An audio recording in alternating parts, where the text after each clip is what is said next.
तत्वदर्शी संत रामपाल जी महाराज के अमृत वचन सर्व पवित्र धर्मों के पवित्र शास्त्रों के आधार पर लोक लाज मर्याद जगत की तरण जो तोड़ बगावे, जब कोई राम भगत गत पावे।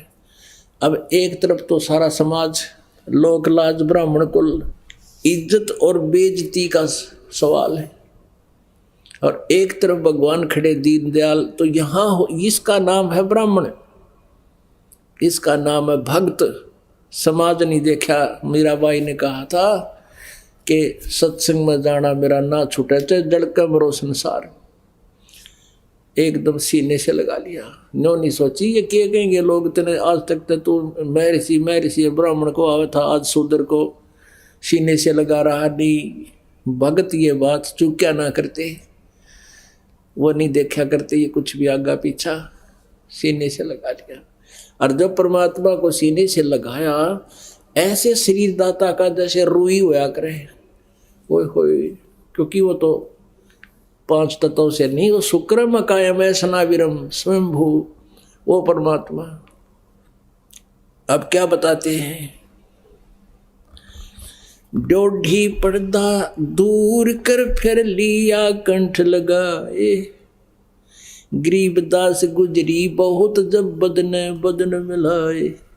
कहते जब शरीर से टच किया उसने, जिसको सुदर समझते थे, आत्मा में एक बार तो नो होया कि लोग के कहेंगे दुख आत्मा बहुत पाई, पर भगवान भगत नहीं छोड़ा करते, भगवान को चिपट गया कति नो। फिर क्या बताते हैं,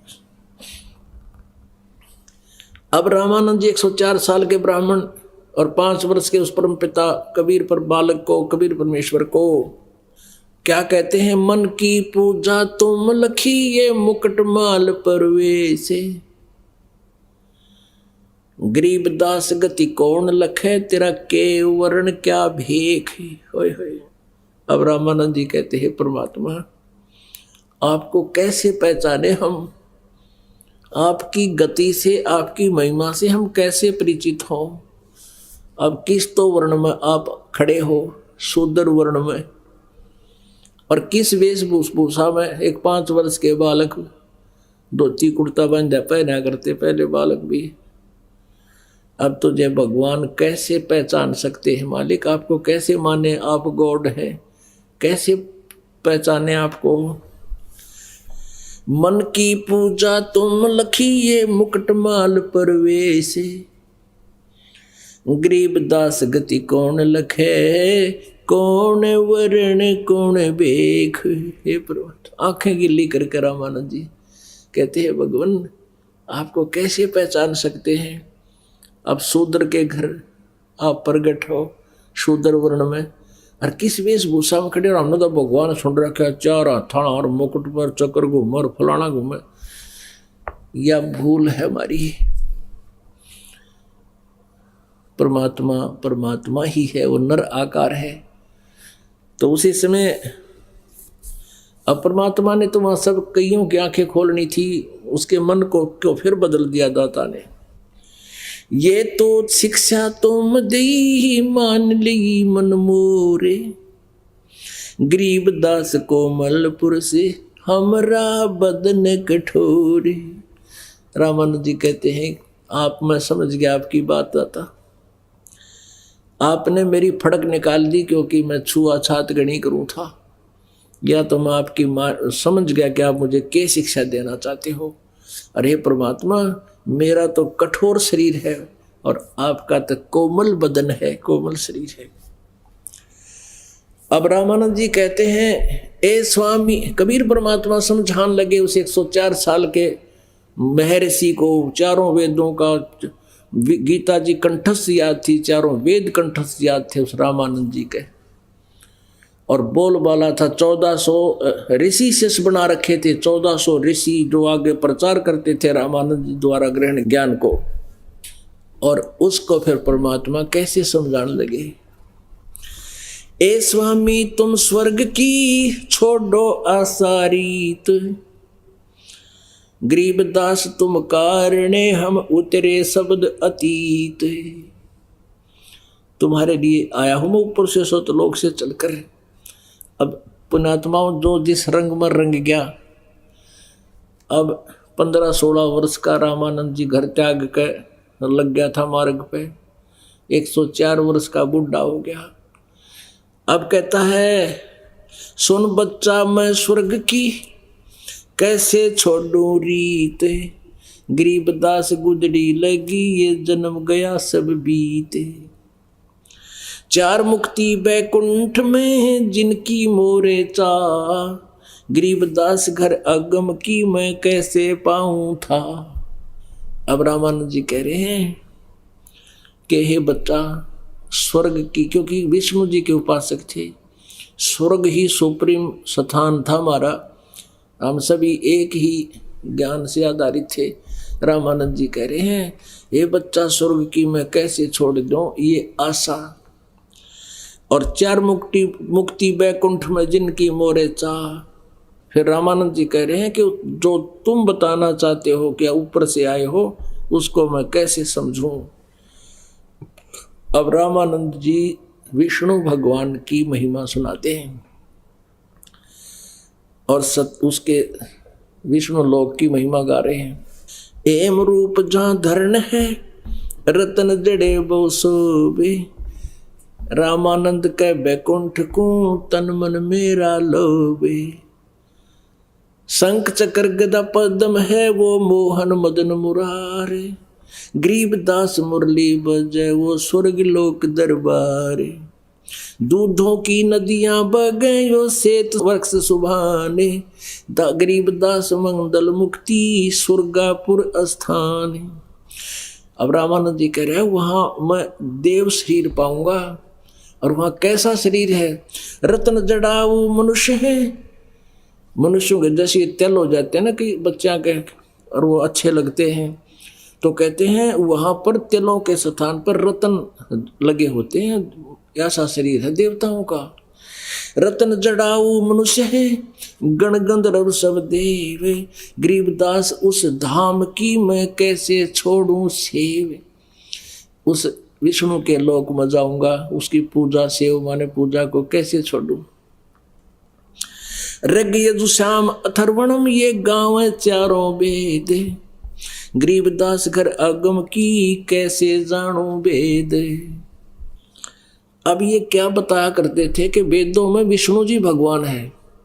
जो शिव जी का पुजारी है वो कहता शिव जी ही पूर्ण परमात्मा है। तो यहाँ ये यहीं अड़ा बैठा है कि ऋग यजु साम अथर्वण ये 4 वेद विष्णु जी की तो महिमा गा रहे हैं। अब क्या बताते हैं?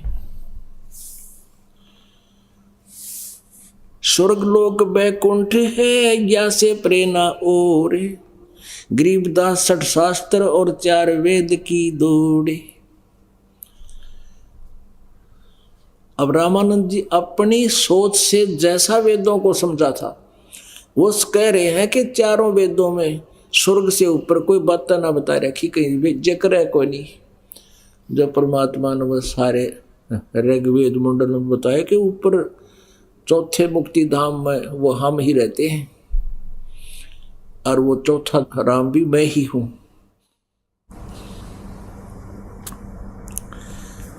4 वेद गांव है 30, स्वर्ग लोक और बैकुंठ है या से प्रेरणा और। अब जितने भी संत ऋषि थे ये वेदों को पढ़ते थे और स्वर्ग लोक को फाइनल बताते थे, स्वर्ग को। अब वही रामानंद जी सुने सुनाए ज्ञान में बोल रहा है कि स्वर्ग लोक बैकुंठ है, इससे आगे और कोई नहीं देश।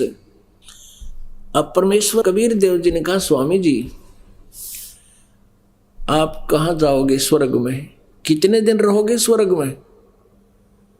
अभी बुद्धिमान था, इतना ज्ञान तो था, जब तक पुण्य रहेंगे तब तक स्वर्ग रहेंगे, फिर वापस। कहा बच्चा जब तक मेरे भक्ति की कमाई रहेगी, फिर ये अक्षीण होगी स्वामी जी, फिर कहाँ जाओगे? अब पता नहीं बच्चा, कहाँ जन्म होगा, किस पशु पक्षी की योनि में जाएंगे। फिर ये टट्टू भक्ति कर रहे हो आप, क्या साधना कर रहे हो? तेरा विष्णु भी मरेगा, बैकुंठ लोक भी नाश होगा, ब्रह्मलोक तक नाश होगा, ब्रह्मांड का नाश होगा, तेरा विष्णु नहीं रहेगा, तू कहाँ, आप कहाँ रहोगे? फिर बताया कि आप तो बुद्धिमान हो, सभी पुराण याद हैं। देवी भागवत तीसरे स्कंद में लिखा है, विष्णु जी स्वयं कह रहे हैं कि हम नाशवान हैं, हमारा तो जन्म और मृत्यु होता है। अब वो तो सारे कंठस्थ याद थे उसके, कहाँ बच्चा ऐसा लिखा है। तो कहते हैं फिर समझदार को संकेत ही बहुत होते हैं। और आप विष्णु जी की पूजा कर रहे हो और गीता जी को आप सत्य मानते हो, वेदों को सत्य मानते हो। कहाँ, बिल्कुल सत्य मानता हूँ। 7वें अध्याय के 12 से लेकर 15 तीनों गुण क्या है? रजगुण ब्रह्मा, सतगुण विष्णु, तम गुण शिव जी, त्रिगुणमयी माया। कहाँ बच्चा ऐसा ही है। अब बुद्धिमान ने तो जल्दी समझाया जा सकता है, वो भगवान चाहता है, और जो जानबूझ के बकवाद करता फिर उसको समझाना व्यर्थ होता है। लेकिन वो भगवान चाहता था और 104 वर्ष का हो गया था, टिकट कटने वाली थी, तो उस समय भी आदमी थोड़ा सोच लेता है, कहाँ बात तो बिगड़ने वाली है। अब परमात्मा ने, कबीर परमेश्वर जी ने उसको समझाने की चेष्टा की कि स्वामी जी, तीनों गुणों रजगुण ब्रह्मा, सतगुण विष्णु, तम गुण शिव जी के द्वारा, त्रिगुणमयी माया के द्वारा जिनका ज्ञान हरा जा चुका है, 7वें अध्याय के 15वें श्लोक में श्रीमद् भगवत गीता में लिखा है। वो राक्षस स्वभाव को धारण किए मनुष्यों में नीच दूषित कर्म करने वाले मूर्ख मुझे भी ना बचते, ये ब्रह्म कहता है जो ब्रह्मा विष्णु महेश का पिता है। रामानंद जी को तो कंठस्थ याद थी वो बातें, श्लोक याद थे सारे। कहाँ बच्चा ऐसा ही लिखा है। फिर 16, 17 और 18 में, 7वें अध्याय के 16, 17, 18 में अपने विषय में कहता है ये ब्रह्म के मेरी पूजा भी 4 प्रकार के करते हैं। उनमें से ज्ञानी मुझे अच्छे लगते हैं क्योंकि उन्होंने ये फैसला कर लिया है कि एक भगवान की भक्ति करनी चाहिए, आन उपासना अन्य देवता की नहीं करनी चाहिए। लेकिन वो भी तत्वदर्शी संत ना मिलने से मेरे वाली अनुत्तम साधना में ही लीन रहे। कि हाँ बच्चा ऐसा ही लिखा है। फिर 20, 21, 22 और 23 में स्पष्ट किया है कि जो अन्य देवताओं की पूजा करते हैं उनकी साधना शास्त्र विरुद्ध होने से व्यर्थ है। कहाँ बच्चा ऐसा ही लिखा है। सारा कुछ समझ गया फिर भी क्या कहता है, कैसा है ना, मैं समाधि लगाता हूँ और मैं सुरती ऊपर पहुंच जाती है, मेरा ध्यान समाधिस्थ हो जाता हूँ, ऊपर जाता हूँ। अब देखो काल ने इतने अड़ंगे अड़ा दिए हमारे भीतर। फिर यो अभिमान कि मैं तो बाल ब्रह्मचारी और योग अभ्यास करता हूँ, मेडिटेशन करता हूँ। परमात्मा ने पहले तो उस मेडिटेशन के डीमेरिट बताए उसको कि जो साधना आप करते हो तब से राज राज मधुमानम जन्म तीसरे शुक्र स्वानम। और फिर कहा कि लगाओ चल ध्यान नहीं मानने वाले दिखे तो यो और अड़ गया एक अड़ंगा। जब अंदर समाधिस्थ हुए त्रिवेणी पे 3 रास्ते हो जाते हैं ऊपर। अब 3 रास्ते वहां जाकर अटक गए, उससे आगे वो नहीं जा सकते थे। वो तो मृत्यु के उपरांत जा सकते थे जहां भी उसका साधन जिसकी भक्ति थी। तब परमेश्वर ने कहा, और बालक रूप में ऊपर दिखे जैसे सपना होया करे। कहा स्वामी जी ये बीच वाला रास्ता ऊपर ब्रह्मरंध्र को पार करके सतलोक जाता है, ऊपर के लोकों में जाता है, और ये तुम्हारा रास्ता है जो विष्णु के लोक में जाएगा। आप अपने पुण्य कर्मों के आधार से विष्णु लोक में जाओगे, अपने पुण्यों को खत्म करके फिर 84 लाख योनियों में। ये सामने का जो 30 बीच वाला जो ब्रह्मरंध्र है ये तुम्हारे मंत्रों से जाप से नहीं खुल सकता, ना ओम नाम से खुल सकता, मैं अपने सतनाम से खोलूंगा। परमात्मा ने लीला करके दिखाया, उस सतनाम का सिमरण किया, वो बीच का इतना बहारा जो गेट से एकदम खुल गया, पटाख देसी। आजा स्वामी जी। ऊपर परमात्मा ने काल दिखाया कि जिसको तुम निराकार कहते, ये बैठा ये ओछे माथे वाला जो 1000 भुजा दिखावा था, श्री कृष्ण में प्रवेश करके अर्जुन डराया था, उसने डरा के युद्ध कराया, मैं काल हूँ सैंसर बाहु, वो बैठा देख। परमात्मा के सिमरण के सामने उसका नतमस्तक हो गया। कबीर परमेश्वर रामानंद जी को सतलोक में लेकर गए। अब वहां जाकर रामानंद जी ने क्या देखा कि परमात्मा परमेश्वर जैसे यजुर्वेद अध्याय नंबर 5 के मंत्र नंबर 1 में 2 बार गवाही दी है, अग्ने तनुरसी विष्णुवे तवा सोम से तनुरसी। वो परमात्मा, हे परमात्मा, आपका तेजोमय शरीर है जो सतलोक में स्थिर है, वहां सिंहासन पर विराजमान रहते हो। और विष्णुवे तवा सोम से तनुरसी, सबका धारण पोषण करने के लिए, यहाँ उनको सद्भक्ति दे करके उनको समृद्ध करने के लिए भी उस परमात्मा अमर पुरुष का अन्य शरीर है। उस अन्य शरीर में वो जुल्हा बनकर परमात्मा या नीचे आए हुए थे, बालक रूप दिखा रहे थे। वो विष्णुवे तवा सोम से तनुरसी, वो दूसरा शरीर मालिक का उस बालक रूप में रामानंद जी के साथ गया ऊपर। अब रामानंद जी ने सोचा भगवान तो यूं है बैठा सिंहासन पर, हो तेजो में शरीर, क्योंकि वहां दिव्य नेत्र काम करते हैं, ये शरीर तो यही था, आत्मा ऊपर गई। तो परमेश्वर कबीर जी बालक रूप में चंवर उठा के और लगे भगवान के सिर पे, सिंहासन पर बैठे चंवर कर्ण पीछे खड़े होकर ऐसे। रामानंद जी ने सोचा कि ये नीचे तो जो कबीर बालक है ये तो यहाँ का कोई नौकर होगा, और ये है वो अमर पुरुष, अमर परमात्मा। तो उसी समय वो परमात्मा सिंहासन से उठे और 5 वर्ष के बालक सिंहासन पर विराजमान हो गए। और वो तेज जो ओरिजिनल भगवान दिखा था वो चंवर करे उस 5 वर्ष के बालक के ऊपर, एज ए नौकर, एज ए सर्वेंट। अब रामानंद जी ने सोचा भाई यो बालक और भगवान इसके ऊपर ऐसा, यो बच्चा है, क्या चक्कर है। वो ऐसे असमंजस में पड़ा हुआ था। इतने में वो तेजोमय शरीर उस 5 वर्ष के बालक में समा गया। अनंत कोट ब्रह्मांड के सिंहासन पर वो 5 वर्षीय बालक कबीर देव विराजमान है। और वो प्यारी आत्मा रामानंद, वो अच्छी आत्मा, श्रेष्ठ आत्मा देख रहे हैं। और चंवर अपने आप ऑटोमेटिकली घूम रहा है हवा में, ऐसे आकाश में। तब परमेश्वर ने कहा कि यहाँ से गए हो तुम स्वामी जी, और जाओ नीचे भक्ति करो, जैसे मैं बताऊं ऐसे नाम लो और साधना करो, और गुरु मर्यादा बनाए रखना अति आवश्यक है। इतना कहते उनको वापस कर दिया आत्मा को।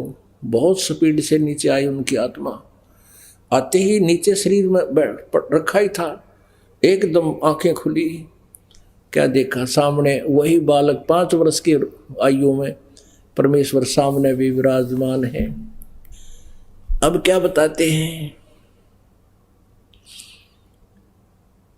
बोलत रामानंद जी सुनो कबीर करतारे, गरीबदास सब रूप में तुम ही बोलन हारे। 2 ठोड़ है एक तू भया एक से 2, गरीबदास हम कारणे आए हो मगजोय। मगजो माने ये मार्ग सफर तय करके अब हमारे लिए सतलोक से चलकर आए हो। आप ही 1 से 2 बने हुए हो। तावा चित चक्रित भया देख फजल दरबारे, गरीबदास सिजदा किए हम पाए दीदारे। तुम स्वामी मैं बाल बुद्धि ये भरम कर्म कियो नासे, गरीबदास निज ब्रह्म तुम मेरा हो गया दृढ़ विश्वास। अब 104 साल का वृद्ध वो महर्षि पाक रहा था, और 5 वर्ष के कबीर परमात्मा जिसको धानक दुलाहा कहे थे, उसको कहते हैं तुम स्वामी मैं बाल बुद्धि। मेरा ज्ञान तो बालक जैसा था आपके ज्ञान के सामने, और तुम स्वामी तुम मेरे मालिक। तुम स्वामी मैं बाल बुद्धि, मेरा भरम कर्म किया नेस, मेरा सब भरम भटकना आपने नाश कर दिया, मेरा अंधकार मिटा दिया। तुम स्वामी मैं बाल बुद्धि भरम कर्म किया नाश, गरीबदास निज ब्रह्म तुम मेरा हो गया दृढ़ विश्वास, कि तुम ही वो तत्ब्रह्म हो, परम अक्षर ब्रह्म हो। गीता जी अध्याय नंबर 7 के 29 में जिसके विषय में कहा है आप ही वो परम अक्षर ब्रह्म हो, 8वें अध्याय के 30वें मंत्र में जिसके विषय में कहा है अब तुम ही निज ब्रह्म हो, मेरा हो गया दृढ़ विश्वास है। सुन बेसुन से तुम परे उरे हो हमरे तीरे, दास गरीब सरबंग में अवगत सत कबीरी। कोटि कोटि सजदा किए, कोटि कोटि प्रणाम, गरीब दास अनहद अदर, हम पर से तुम धाम। हे परमात्मा, मैंने आपका लोक देख लिया, आपका धाम देख लिया जहां तुम रहते हो, तीसरे धाम में। बोलत रामानंद जी सुन कबीर करतारे, गरीबदास सब रूप में तुम ही बोलन हारे। आपकी पावर के बिना मालिक या पत्ता भी ना ले, सब जीव आपकी शक्ति से बोल रहे हैं। ये मिट्टी का पुतला बोल सकता है? ये दाता आप ही की शक्ति सब में प्रवेश है। तुम साहेब तुम संत हो, तुम सतगुरु तुम हंस, गरीबदास तुम रूप बिना और न दूजा अंश। अब रामानंद जी कहते हैं तुम साहेब तुम संत हो, तुम ही भगवान और तुम ही संत हो, यानी तुम ही संत हो और तुम सतगुरु तुम हंस। सतगुरु यथार्थ ज्ञान देने वाले पृथ्वी पर तुम ही हो दाता, दूसरा नहीं। और तुम ही हंस, हंस माने जैसे एक बुगला पक्षी होता है, एक हंस होता है, दोनों की एक जैसी शकल होती है, एक जैसा शरीर होता है, उनके क्रियाओं मंत्र होता है। हंस मच्छी नहीं खाएगा, मछली नहीं खाता और कोई कीड़े मकोड़े नहीं खाता, और बुगले के क्या है कि भी आठ को ना कहते तुम हंस, जैसे परमात्मा हमने हंस बोलते हैं, मेरे हंसा भाई हंस रूप था जब तू आया। हंस माने जिसने सारी बुराई छोड़ दी। और हंस पक्षी में एक और गुण होता है, एक गिलास दूध में एक गिलास जल डालकर उसके सामने रख दो, वो उसको पी लेगा, दूध पी लेगा और पानी छोड़ देगा, दूध पानी को छान देता है। तो ऐसे वो पुण्यात्मा जो भगत होते हैं जिन्होंने दूध पानी छान लिया, यथार्थ भक्ति करते हैं, बुराई करते नहीं, उनको हंस कहते हैं। कहते हंस भी दाता तुम ही हो, तुम ही एक सच्ची भूमिका कर रहे हो, एक सतगुरु की, जगत गुरु की, और तुम ही परमात्मा हो, तुम ही संत हो। तुम साहेब परमेश्वर, साहेब मान परमेश्वर, तुम साहेब तुम संत हो, तुम सतगुरु तुम हंस, गरीबदास तुम रूप बिना और न दूजा अंश। मैं भक्ता मुक्ता भया कर्म कुंद भयो नाश, गरीबदास अवगत मिल गए मेरे मिट गई मन की बांस।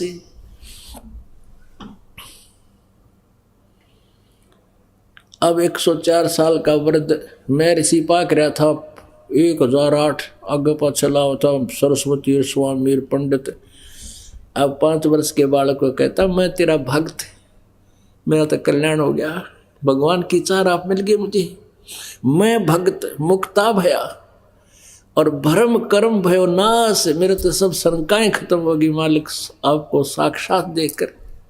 गरीबदास जी कहते, रामानंद जी ने बोले गरीबदास अवगत मिले, ये मिट गई मन की बांस, मन की वासना खत्म होगी, ये ऐसा नहीं वैसा नहीं और वहां जाऊंगा विष्णु के लोग, ये तो कोई सौदा है को नहीं।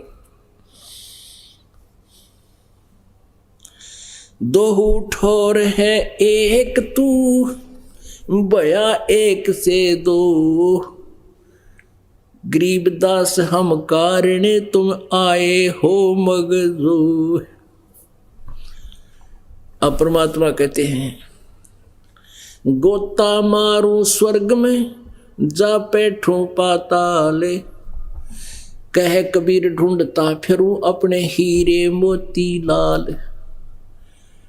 और यही चारों वेद बताते हैं वो परमात्मा सतलोक से अपने तीसरे धाम में रहता है, वहाँ से गति करके आता है और श्रेष्ठ आत्माओं को मिलता है, फिर उनको ज्ञान देता है, उनको मुक्त करता है। बोलो सतगुरुदेव जय हो सत साहिब।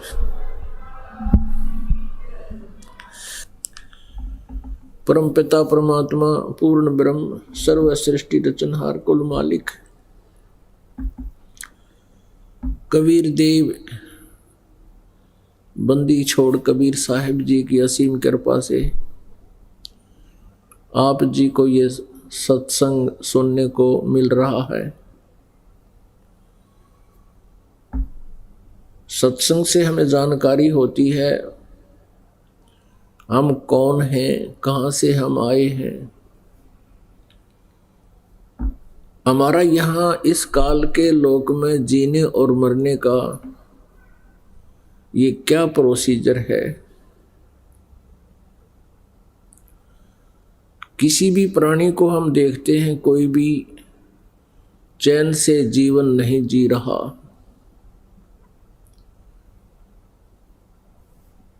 पशु पक्षी अन्य प्राणी तो वैसे ही हमें स्पष्ट दिखाई देते हैं ये कितने दुखी हैं।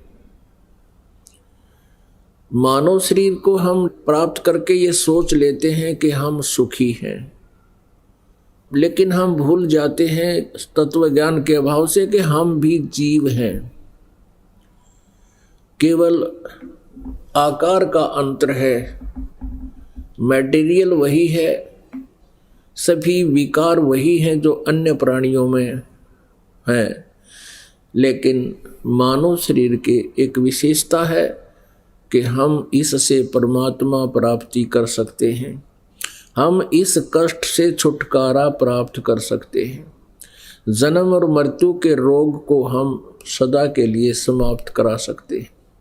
परमात्मा हमें याद दिलाते हैं कि तुम ऐसे गलत स्थान पर रह रहे हो जहां पर सुख नाम की चीज नहीं है, और आप जी सुख की ही खोज में, सुख प्राप्ति के लिए ही आप सैकड़ों प्रयत्न करते हो। जिसके पास संतान नहीं है वो सोचता है कि हे परमात्मा एक बालक हो जा, मैं सुखी हो जाऊंगा। अब जिनके बालक हैं उनसे पूछ लीजिए वो कितने सुखी हैं। एक छोड़ जिनका 4-4 है उनने भी पूछ लीजिए वो कितने सुखी हैं। अंधा सोचता है मुझे नेत्र मिल जाए, हे भगवान, वो कुछ नहीं मांगता भगवान से, केवल नेत्र मांगता है। ये नेत्रों वाले देख ले कौन सुखी है। इसी प्रकार जिसके पास धन नहीं है वो धन मांगता है, हे भगवान धनवान हो जाऊं तो मौज हो जावे। जितना भी अधिक धन होगा उतना ही अत्यधिक दुखी प्राणी हो जाता है।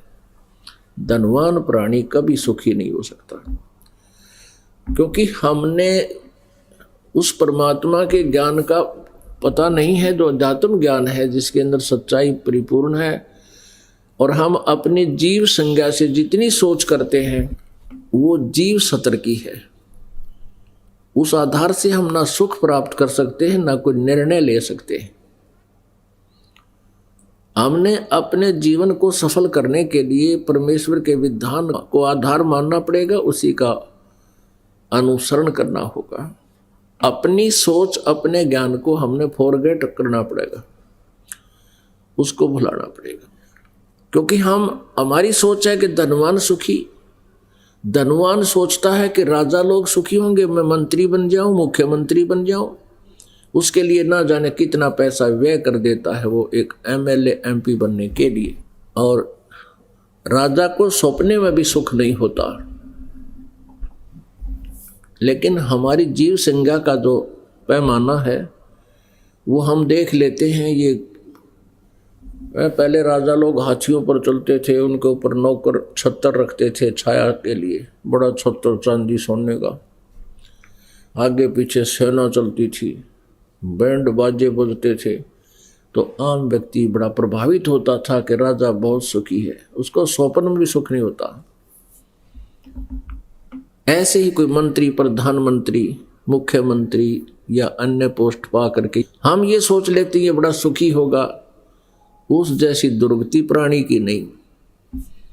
सपने में भी सुख नहीं इन व्यक्तियों को। वर्तमान में कलयुग के मंत्री, मुख्यमंत्री, प्रधानमंत्री, इनके तो आसपास भी सुख नहीं है। अगर कोई सुखी है तो परमात्मा पंदी छोड़ के ज्ञान पर जो आधारित हो चुका है, कबीर परमेश्वर के तत्व ज्ञान पर आधारित हो गया है, उसको परिचित हो गया उससे, और जो परमात्मा का सतनाम जाप करता है वो प्राणी सुखी होगा। वो प्राणी सुखी है और होगा, और उसी को मोक्ष होगा। भाई तन दर सुखिया कोई न देखा, जो देखा सो दुखिया हो। उदय अस्त की बात करते हैं, मन सबका किया विवेक का हो। सबका किया विवेक का हो। तन दर सुखिया कोई न देखा, जो देखा सो दुखिया हो। उदय अस्त की बात करते हैं, मन सबका किया विवेक का हो। सबका किया विवेक का हो। घाटे बाधे सब जग दुखिया, के गृहस्थी बैरागी हो। घाटे बाधे सब जग दुखिया, के गृहस्थी बैरागी हो। सुख देव ने दुख के डर से, गर्भ में माया त्यागी हो। गर्भ में माया त्यागी हो। तंदर सुखिया कोई न देखा, जो देखा सो दुखिया हो। उदय अस्त की बात करते हैं, मन सबका किया विवेक का हो। सबका किया विवेक का हो। जंगम दुखिया योगी दुखिया, तपस्वी को दुख दूना हो। जंगम दुखिया जोगी दुखिया, तपस्वी को दुख दूना हो। आशा तृष्णा सब में व्यापे, कोई मैल न सुना हो। कोई मैल न सुना हो। तंदर सुखिया कोई न देखा, जो देखा सो दुखिया हो। उदय अस्त की बात करते हैं, मन सबका कियो विवेक का हो। सबका किया विवेक का हो। भाई सच कहूं तो जग नहीं माने, पर झूठ कही ना जाई हो। सच कहूं तो जग ना माने, झूठ कही ना जाई हो। ब्रह्मा विष्णु ये शिव जी दुखिया, जिन ये राह चलाई हो। जिन ये राह चलाई हो। तंदर सुखिया कोई न देखा, जो देखा सो दुखिया हो। उदय अस्त की बात करते हैं, मन सबका किया विवेक का हो। सबका किया विवेक का हो। भाई सुरपति दुखिया भूपति दुखिया, रंग दुखी बपरीती हो। सुरपति दुखिया भूपति दुखिया, ये रंग दुखी बपरीती हो। कहे कबीर और सब दुखिया, एक संत सुखी मन जीती हो। संत सुखी मन जीती हो। तन दर सुखिया कोई न देखा, जो देखा सो दुखिया हो। उदय अस्त की बात करते हैं, मन सबका किया विवेक का हो। सबका किया विवेक का हो। भाई सुरपति दुखिया भूपति दुखिया, रंक दुखी बपरीती हो। सुरपति दुखिया भूपति दुखिया, रंक दुखी बपरीती हो। कहे कबीर और सब दुखिया, एक संत सुखी मन जीती हो। संत सुखी मन जीती हो। तंदर सुखिया कोई न देखा, जो देखा सो दुखिया हो। उदय अस्त की बात करते हैं, मन सबका किया विवेक का हो। सबका किया विवेक का हो। परमेश्वर कबीर जी अपनी महिमा आप बताने के लिए अपने सतलोक से चलकर यहाँ आते हैं और हम प्राणियों को याद दिलाते हैं कि ये सुख सथल नहीं है। 21 ब्रह्मांड में आग लगी हुई है, यही आग जो आपके लगी हुई है, काम, क्रोध, मोह, लोभ, अहंकार। और इसी अग्नि से प्रत्येक व्यक्ति अपने ही अंदर अंदर जलता रहता है। ब्रह्मांड 21 आग लगी है और ये कृत्रिमबाजी सभी ठगी है। अपने आत्मा वो जो सुख हम तलाश कर रहे वो सुख सतलोक के अंदर है, सचखंड में है। वहां पर ऐसी ही सृष्टि है, वहां पर ऐसा ही जीव है, ऐसा ही जीवन है। वहां पर 84 लाख योनियों नहीं है, केवल मानव सदृश जीवन है वहां पर। हमारा ऐसा ही केवल एक मानव जाति ही वहां पर है, अन्य प्राणी नहीं है। और वहां किसी वस्तु का अभाव नहीं। वहां इच्छा रूपी विमान आपके पास होगा। जैसे आपकी इच्छा होगी कि हम वहां जाएं तो 1 सेकंड में आप वहीं पहुंच जाओगे। वहां ऐसी व्यवस्था आप प्रत्येक के पास आध्यात्मिक उपलब्धियां होंगी। सदाबहार वृक्ष है वहां पर, सदाबहार फल फ्रूट, अमृत आहार है सारा। अमृत सरोवर है, वहां जल भी अमृत है। जैसे गंगा जल है, ये एक झलक है उस पर सतलोक की। परमात्मा के सतलोक से ये ब्रह्मलोक में आई, ब्रह्मलोक से फिर ये इस विष्णु के लोक में आई, फिर शिव के लोक में आई और शिव के लोक से फिर ये नीचे आई है। तो वहाँ से आते आते भी इसमें यहाँ इस गंदे लोक में आके इसमें बहुत फर्क पड़ गया है अमृत जल में। लेकिन अब भी ये अद्वितीय जल है पूरे विश्व में, इसके बराबर कोई भी वाटर नहीं है। आज तो आप जी को ये ऐसा महसूस नहीं हो रहा क्योंकि उपलब्ध है। कलयुग के लास्ट में गंगा और जमुना सूख जाएंगी, ये उल्टी ऊपर को दूसरे लोकों में चली जाएगी। तो उस समय आगे के जो जीव होंगे मनुष्य, ये कथा मात्र रह जाएंगी कि कोई ऐसी दरिया थी जिसका जल कभी खराब नहीं होता था। और कोई अविश्वास किया करेगा, कोई विश्वास किया करेगा, कोई ना करेगा कि झूठ ऐसा कुछ नहीं हो सकता, जल तो खराब होता ही होता है। और आज आपके समक्ष है तो ऐसा आहार है उस सतलोक का। ये एक परमात्मा ने एक सैंपल दे रखा आप जी को। ये जो नकली पंथ हैं जो कहते हैं कि सचखंड के अंदर प्रकाश ही प्रकाश है, नूर ही नूर है, वहां पर आत्मा और उस परमात्मा में ऐसे लीन हो जाती है जैसे बूंद समुद्र में एकम एक हो जाते हैं। ये सब ये इनकी गलत स्टेटमेंट है, रॉन्ग स्टेटमेंट है। इनका अनुभव नहीं, इनका कोई इनको ज्ञान भी ठीक नहीं। जिनकी थ्योरी ही गलत है तो प्रैक्टिकल अपने आप गलत होता है। तो पुण्यात्मा, यदि ऐसा हो कि वहां कुछ भी ना हो तो किसकी रुचि बनेगी वहां जाने में? सपने में भी ना बने, चाहे कितनी बात बनाता हो आदमी।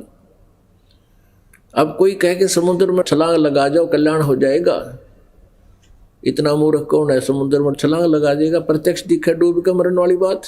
और फिर भी श्रद्धालु वहां जुड़े बैठे हैं, क्योंकि परमात्मा कहते हैं गुरु भी अंधा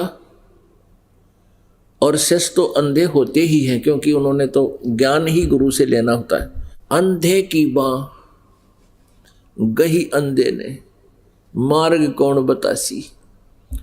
तो ऐसे वो संत भी ज्ञानहीन अंधे हैं, ज्ञानहीन हैं। तो परमात्मा हमें याद दिलाते हैं कि जिस सुख को तुम सुख मान रहे सुख नहीं है। क्या बताते हैं कि वो सुख सतलोक के अंदर है, सचखंड के अंदर है। उस सुख की प्राप्ति के लिए कौन सा प्रयत्न आप जी ने करना चाहिए, उसकी विधि सत्संग में बताई जाती है। सचखंड में सतलोक में जाने के लिए अर्थात पूर्ण मोक्ष प्राप्त करने के लिए कौन सी विधि है, वो सत्संग में ही बताई जाती है। और पुण्यात्माओं, परमात्मा ने अपनी वाणी में कहा कि 3 लोक और भवन चतुर्दश कोई नहीं सत्संगी। ओए होए पुण्यात्माओं, ये शब्द कह देना आसान है, लेकिन इसको हजम करना बड़ा मुश्किल है कि 21 ब्रह्मांड में भी कोई सत्संगी नहीं है। 3 लोक और भवन चतुर्दश, पृथ्वी लोक, स्वर्ग लोक, पाताल लोक, और ये 14 लोक और हैं, ब्रह्मा विष्णु महेश की नगरियां, 88,000, ये वो भी एक ग्रुप बोला जाता है। ब्रह्मलोक, दुर्गा का लोक, इसका काल का अलग से एक स्थान है। ऐसे ये 14 भवन नीचे के साथ पाताल को छोड़कर 6 और लोक हैं। तो ये 14 लोक बताए जाते हैं। परमात्मा कहते हैं 3 लोक, पृथ्वी, पाताल और स्वर्ग, और इन 14 लोकों में कोई भी सत्संगी नहीं है। सत्संगी का अर्थ होता सच्चे ज्ञान युक्त प्राणी, जिनको भक्ति का यथार्थ ज्ञान हो, सृष्टि रचना की जानकारी हो। किसी को भी नहीं, इवन ब्रह्मा विष्णु महेश को भी आध्यात्मिक ज्ञान नहीं है, वेद ज्ञान नहीं है। पुण्यात्माओं, ये एक ऐसी कड़वी सत्य है, ऐसा कड़वा सत्य है कि हम हैरान रह जाते हैं कि क्या ब्रह्मा विष्णु महेश को भी ज्ञान नहीं था? नहीं था। इस कंसेप्ट को अभी क्लियर करते हैं। पहले प्रसंग चल रहा है कि तन दर सुखिया कोई न देखा, जो देखा सो दुखिया हो। उदय अस्त की बात करत है, मन सबका किया विवेका हो। जो पूरी पृथ्वी के शासक है, जहाँ सूर्य उदय होता है और अस्त होता है, यानी पूरी पृथ्वी का जो शासक है, कहते हैं उससे भी मैं खूब परिचित हूँ, उसको भी स्वप्न में भी सुख नहीं। क्या बताते हैं कि घाटे बाद है सब जग दुखिया। घाटा मीन आनी होगी किसी को बिजनेस में, बाधा मीन लाभ हो गया। जिसको हानि होगी वो तो अंडरस्टूड है, वो तो दुखी है ही है। जिसने लाभ हो गया वो भी दुखी। वो कैसे दुखी है? जैसे आपको बेनिफिट हो गया 2 लाख का, और फिर आप क्या करोगे? यू काल टेकन ना दे, 20 लाख के काम को स्टार्ट कर देगा। कोई ऐसी फैक्ट्री लाऊंगा, फलाना प्लांट लगाता हूं, और उसमें 90% 70% लेगा लोन, और वो 2 लाख का बेनिफिट भी उसके अंदर। आगे फिर उसकी इतनी चिंताएं बढ़ जाएंगी, रात में भी नींद आनी हराम हो जाती है। फिर परमात्मा कहते हैं जंगम दुखिया योगी दुखिया, और तपस्वी को दुख दूना हो। ये जितने भी शास्त्र विरुद्ध साधक हैं, जो परमेश्वर कबीर जी की साधना को छोड़कर, सत साधना को छोड़कर, सतनाम का जिसके पास नाम मंत्र नहीं है सच्चा, और पूरे गुरु से प्राप्त नहीं है, उसको छोड़कर जितने भी साधक हैं वो भी अपना जीवन व्यर्थ कर रहे हैं। श्रीमद् भगवत गीता अध्याय नंबर 16 के श्लोक नंबर 23 में कहा कि अर्जुन, शास्त्र विधि को त्याग कर जो मनमाना आचरण करते हैं, उनको न तो कोई सुख होता है, न गति होती है, न कोई सिद्धि प्राप्त होती है, अर्थात यूजलेस। तो पुण्यात्माओं, शास्त्र विरुद्ध साधना कौन सी है और शास्त्र अनुकूल साधना कौन सी है, भक्ति कौन सी है? वो गीता जी अध्याय नंबर 16 के श्लोक 24 में स्पष्ट किया है कि इससे तेरे लिए कर्तव्य और अकर्तव्य की व्यवस्था में सदग्रंथ ही प्रमाण है, शास्त्र ही प्रमाण है। उन्हीं के आधार से जो सदग्रंथों में साधना लिखी है, वे ऑफ वर्शिप बताई है, वही करनी चाहिए और नहीं करना। अपनात्माओं, आप जी जो विशेषकर पवित्र हिंदू धर्म में जन्म जिन पुण्यात्माओं का है, वो श्रीमद् भगवत गीता को एक सर्वधारी सदग्रंथ मानते रहे और है भी, लेकिन उसका पाठ भी करते थे और साधनाएं उसके विपरीत किया करते थे। अब जैसे श्री कृष्ण जी के पुजारी हैं, वो नाम जपते हैं, हरे कृष्ण कृष्ण कृष्ण हरे हरे, हरे राम राधे श्याम राधे। और जो शिव जी के पुजारी हैं, ओम नमः शिवाय ओम नमः शिवाय, ये जाप करते हैं। और जो विष्णु जी के उपासक हैं, वो ओम भगवते वासुदेव नमः, ये जाप करते हैं। पहले तो ये देवता पूजा के योग्य नहीं है, ये मोक्षदायक नहीं है। अपनात्माओं, ये दास इसलिए प्रत्येक संत का खटक रहा है, जिसके भी 1000, 2000, 10,000 शिष्य हैं, वो ही मुझसे बहुत खिन्न है, क्योंकि उनके पास ज्ञान शास्त्र विरुद्ध है। और वो उन भोली आत्माओं को नहीं चाहते कि वो भोली आत्मा का कल्याण हो और उनको सच्चाई का पता लगे, तो वो विरोध करते हैं और गुमराह करने की चेष्टा करते हैं समाज को कि रामपाल आलोचना करता है। आलोचना नहीं, दास एक बहुत ही परमार्थी कार्य कर रहा है। अपने सदग्रंथों में जो अनमोल भक्ति विधि और ज्ञान उपलब्ध है, उसका प्रकाश कर रहा है, उसको आपके समक्ष रूबरू कर रहा है, जिससे आप जी का कल्याण संभव है, अन्यथा नहीं।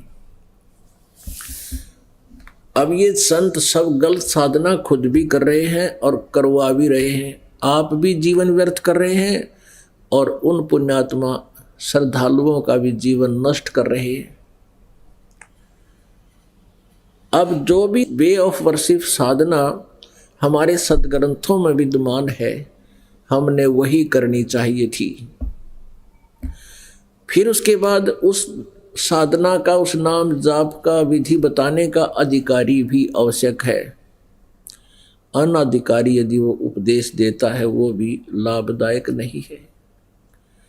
एक समय में एक ही सतगुरु होता है, दूसरा नहीं हो सकता।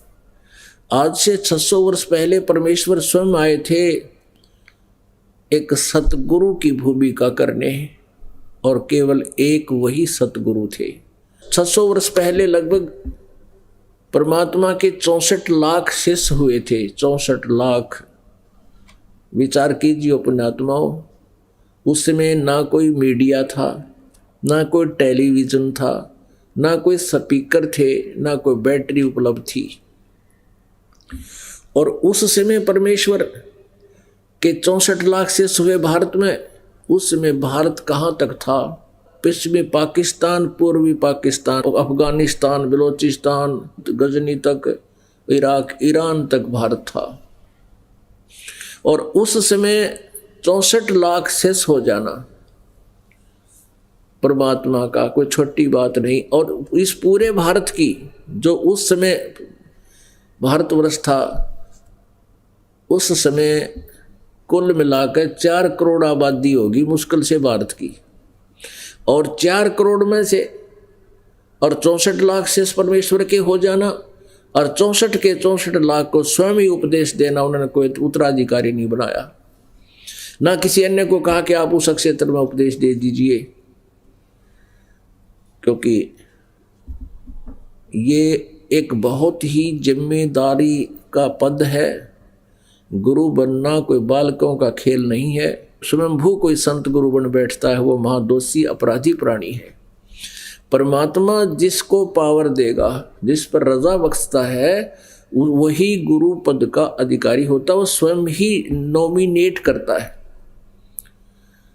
उसके अतिरिक्त यदि कोई उपदेश दे रहा है, वो अपना जीवन बर्बाद कर रहा है साथ में अनुयायियों का। तो पुण्यात्माओं, एक समय में एक ही सतगुरु होता है और अन्य जो होते हैं वो जनता को मिसगाइड किए हुए होते हैं, फिर वो विरोध करते हैं क्योंकि उनकी रोजी रोटी का रोला है, रोजगार का मामला है। उन्होंने तो अपना उद्देश्य बना रखा है पेट भरना, उनको जनता के कल्याण से कोई लेना देना नहीं है। अगर लेना देना है तो इस सत्य को मानकर उन्हें सरेंडर कर देना चाहिए कि हम गलत कर रहे हैं और गलत करवा रहे हैं। अपने अनुयायियों को भी कहना चाहिए अभी भूल बन गई हमसे, कोई बात नहीं, हम तो इंसान हैं, इंसान से 100 बार गलतियां हो जाती हैं, लेकिन जब पता लग जाए कि ये गलती है फिर नहीं करनी चाहिए। अनजानपने में हो सकती है और फिर जानबूझ साची तजें और करे झूठते ने, ताकि संगत है प्रभु सोपन में भी ना दे, कबीर भगवान कहते हैं। तो पुण्यात्मा परमात्मा कबीर जी कहा करते थे, जंगम दुखिया जोगी दुखिया तपस्वी को दुख दूना हो, और आशा तृष्णा सब में व्यापक है और कोई घट ना सुना हो। अब जंगम दुखिया जोगी दुखिया यानी ये साधक हैं, ये गिरी पुरी, इनके अंदर ये जंगम भी होते हैं। और योगी जो योग साधना करते हैं, हठ योग करके बैठे रहते हैं काफी वर्षों तक, कहते हैं ये भी दुखी। और एक तपस्वी को दुख दूना हो, जो खड़ा होकर तप करता है कि तो दोने लाकर बैठ जाता है,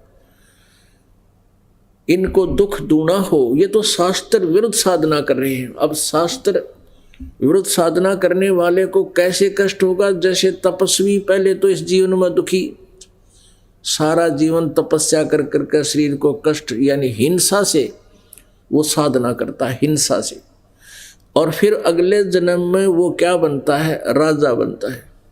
तप से राज्य प्राप्त होता, और राजा अपने जीवन काल में इतने घोर पाप कर देता है कि वो फिर नेक्स्ट जीवन में फिर गधे और कुत्ते की योनि में जाता है, नरक में जाता है, फिर पशु योनियों को प्राप्त होता, पक्षियों की योनियों को प्राप्त होता। अब जैसे शास्त्र विरुद्ध साधना कौन सी है, शास्त्र अनुकूल कौन सी है? अभी आपको बताया कि ये जो मंत्र जाप करते हैं अन्य, जैसे गायत्री मंत्र बना रखा था, इन अज्ञानियों को ये नहीं पता ये गायत्री मंत्र है क्या। ओम, इस यजुर्वेद अध्याय नंबर 36 के मंत्र नंबर 3 के साथ आगे ओम ला लिया, ओम लगा दिया, और इनको ये नहीं मालूम था अभी तक कि ये गायत्री मंत्र है कहाँ और कहाँ से उपलब्ध है, कहाँ से प्राप्त हुआ है। कोई कहता है ये 3 भूर्भुवः स्वः, ये दानंद सरस्वती जो कलयुग का नकली मैं ऋषि सत्यार प्रकाश लिखकर दुनिया को भ्रमित कर गया, वेदों के का नाम लेकर और सारी वेद विरुद्ध व्याख्या इसमें भर रखी है। इसने तीसरे समोल्लास में इस गायत्री मंत्र का उल्लेख किया है और कहा कि भू भवः और स्वः ये 3 मंत्र, 3 अक्षर तैतरीय आरंके से लिए हैं, और शेष के बारे में भूर्भुवः स्वः तत्सवितुर्वरेण्यं भर्गो देवस्य धीमहि धियो यो न प्रचोदयात्, इसके बारे में कुछ नहीं पता उसको, क्योंकि इसने किसी न किसी से नकल करके सत्यार प्रकाश भर दिया और कुछ अपना अज्ञान ठोक दिया। ये सारा इसके अंदर अड़ंगा ठोक गया। और ये विशेषकर भारतवर्ष में इस मंत्र का बहुत ज़्यादा जाप किया जाता है। एक कहता मैं 1 लाख जाप कर दिए, एक कह रहा था मैंने 2 लाख जाप कर दिए और भी करूँगा। अब पहले हमें भी ज्ञान नहीं था, अब पता चला कि इससे लाभ क्या है। इससे ये शास्त्र विरुद्ध साधना है, शास्त्र विधि त्याग का ये मनमानी पूजा है, इनसे कोई लाभ होने वाला नहीं है। अपनात्मा यजुर्वेद अध्याय नंबर 36 का मंत्र 3, उसमें ओम अक्षर नहीं है प्रारंभ में, भूर्भुवः स्वः तत्सवितुर्वरेण्यं भर्गो देवस्य धीमहि धियो यो न प्रचोदयात्। ये हमने भी गोट रखा था पहले, इसका जाप करते थे। अब पता चला कि तो एक मंत्र है और कम से लगभग 18,000 मंत्र हैं इस चारों वेदों में। इस एक मंत्र के जाप से को चाहे लाख बार जप लो और चाहे चारों वेदों को कंठस्थ याद कर कर इसकी रिपीटेशन करते रहो, आवृत्ति करते रहो, इससे कोई लाभ नहीं। कोई लाभ का मतलब है कि मोक्ष लाभ नहीं। वैसे तो ज्ञान यज्ञ का लाभ होता है, और ज्ञान यज्ञ ऐसा है जैसे एक रोगी को कोई कष्ट है, कोई रोग है, उस रोग निवारण के लिए औषधि अलग होती है, ग्लूकोज रोग नाशक नहीं होती, वो सहयोगी होती है। अब केवल ग्लूकोज ही चढ़ा दे तो यज्ञ तो ग्लूकोज समझो। यज्ञ जो 5 यज्ञ है, एक यज्ञ है धर्म की, दूसरी यज्ञ है ध्यान, और तीसरी यज्ञ हवन की, चौथी यज्ञ प्रणाम। तो इनसे ये 4 यज्ञ होती है। यज्ञ तो ऐसी जानो जैसे ग्लूकोज का काम करती है, और रोग नाशक टैबलेट्स, कैप्सूल, इंजेक्शन ये अलग होते हैं। तो इस प्रकार हमने अपने जन्म और मृत्यु के रोग को समाप्त करवाना है, तो कोई तो हवन ही करके अपने आप को संतुष्ट मान लिया कि हमने बहुत आध्यात्मिक क्रियाएं कर दी, और कोई भंडारे करवा देता है, धर्म यज्ञ करता है, उसी से बहुत कुछ उपलब्धि मान ली। पुण्यात्माओं, ये सारा ही मिला के करना पड़ेगा अपन। जैसे किसी ने ते कार का एक पहिया ले लिया, एक व्हील इंक्लूडिंग टायर ट्यूब, हवा भराया, और उसको घुमाता जा रहा है और कह रहा है ये कार बन गई मेरी, हट जा, कार आ रही है। और किसी ने स्टीयरिंग खोल लिया, स्पेयर पार्ट उठा रखे किसी उससे दुकान से, कोई कुछ पुर्जे ले रहा है, कोई पुर्जे लिए फिर रहा है, तो वो कार नहीं है। उन सभी पार्ट्स को मिलाकर कार बनती है। तो ऐसे ही मोक्ष मार्ग जो है, हम सभी जो साधनाएं हैं, यज्ञ भी करनी है, मंत्र जाप भी करना है, अपने दर्शन भी करने हैं, अब भंडारे भी करवाने हैं, यानी 4-5 यज्ञ भी करनी है, स्वाध्याय भी करना है। केवल कोई स्वाध्याय करने से ही मोक्ष मान लेता है। तो ये शास्त्र अनुकूल साधना ये होगी जब हम सभी क्रियाएं विधिवत करेंगे और पूर्ण संत से लेकर आजीवन मर्यादा में रहेंगे, तब हम उसका पूर्ण लाभ प्राप्त करेंगे। गायत्री मंत्र के जाप से भी कोई लाभ नहीं, कोई मोक्ष लाभ नहीं। अब ये भूर्भुवः स्वः तत्सवितुर् ये मंत्र जो है, इससे परमात्मा की महिमा का ज्ञान होता है। कोई भी आप किसी भी सदग्रंथ का अध्ययन करते हो, यदि आपका कुछ दिमाग काम करता है और उसके अर्थों को थोड़ा बहुत समझ भी लेते हो, तो वो तो वैसे तो ठीक है, जैसा आप साधना पढ़ रहे हो उसको उससे ज्ञान हो जाएगा। लेकिन इन सदग्रंथों का ज्ञान भी गुरुजी से ही होता है। इन वेदों को पढ़ते हजारों वर्ष बीत गए, इन वेदों को ये समझ नहीं सके वेदों के पढ़ने वाले, क्योंकि परमेश्वर कहते हैं गुरु बिन काहू न पाया ज्ञाना, जो थोथा उछड़े किसाना, और गुरु बिन वेद पढ़े जो प्राणी, समझे ना सार रहे अज्ञानी। तो इन सदग्रंथों के केवल स्वाध्याय करने मात्र से भी आपको कंप्लीट लाभ नहीं, कोई पूर्ण नॉलेज नहीं होगा, पूर्ण लाभ नहीं होता, पूर्ण ज्ञान नहीं होता। तो संत से ही, सतगुरु से ही वो ज्ञान यज्ञ का भी अनुष्ठान सतगुरु से करवाओ। जैसे भी ये ज्ञान यज्ञ आपके सामने चल रहा है, और ये ज्ञान यज्ञ आप यानी सत्संग कहो चाहे ज्ञान यज्ञ कहो, आपने बहुत और भी सुने हैं, उनके पास वो यथार्थ ज्ञान ना होने से, सत्संग ना होने से वो ज्ञान यज्ञ सफल नहीं हुआ, विफल रहा। तो कहने का तात्पर्य यह है कि शास्त्र अनुकूल साधना फिर कौन सी है? ये तो शास्त्र विरुद्ध साधनाएं है जो आप जी को वर्णित की। कोई मेडिटेशन लगाता है, ये भी शास्त्र विरुद्ध साधना है। हठ योग नहीं करना, ये भी शास्त्र विधि रहित साधनाएं हैं। तो कौन सी साधना है जो शास्त्र अनुकूल है? श्रीमद् भगवत गीता अध्याय नंबर 8 के श्लोक नंबर 13 में कहा है, ओम इति एकाक्षरम ब्रह्म व्यवहारन माम अनुशमरन ये परियाति तजन देहम स याति परमाम गतिम। पुण्यात्माओं, स्पष्ट कर दिया गीता ज्ञान दाता श्री कृष्ण में प्रवेश करके बोल रहा है ये ब्रह्म, और कह रहा है कि मुझ ब्रह्म का केवल एक ओम अक्षर है, नथिंग एल्स, और कुछ भी नहीं। इसको छोड़कर यदि कोई अन्य मंत्र जाप करता है और ब्रह्म का साधक कहलाता है, वो शास्त्र विरुद्ध साधना कर रहा है। और जिसके विषय में अब श्रीमद् भगवत गीता में केवल एक ओम नाम है ब्रह्म साधना का। इसके अतिरिक्त हम कोई भी मंत्र जाप करते हैं तो व्यर्थ है वो।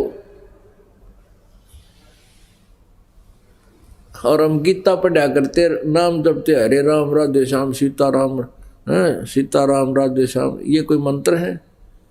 ये किसी भी सदग्रंथ में प्रमाण नहीं इनका कि ये जाप करने चाहिए। तो ये इस प्रकार हमारा मानव जीवन व्यर्थ हो रहा था। यदि विष्णु जी का कोई पुजारी है और ओम नमो भागवते वासुदेवाय ये मंत्र जाप करता है, व्यर्थ है। विष्णु जी का यथार्थ मंत्र है, वो ये दास आपको देता है, उससे लाभ होगा। इसको छोड़कर कोई और मंत्र जाप करता वो शास्त्र विरुद्ध है। ब्रह्मा जी का भी मंत्र है। अब ये मंत्र जो हैं ये इनकी पूजा के नहीं हैं।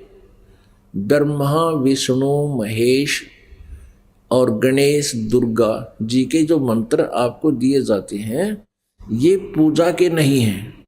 पूजा का अर्थ और होता है। पूजा तो हम केवल अपने कबीर परमेश्वर ही की करेंगे, और बाकी ये आदरणीय देव हैं।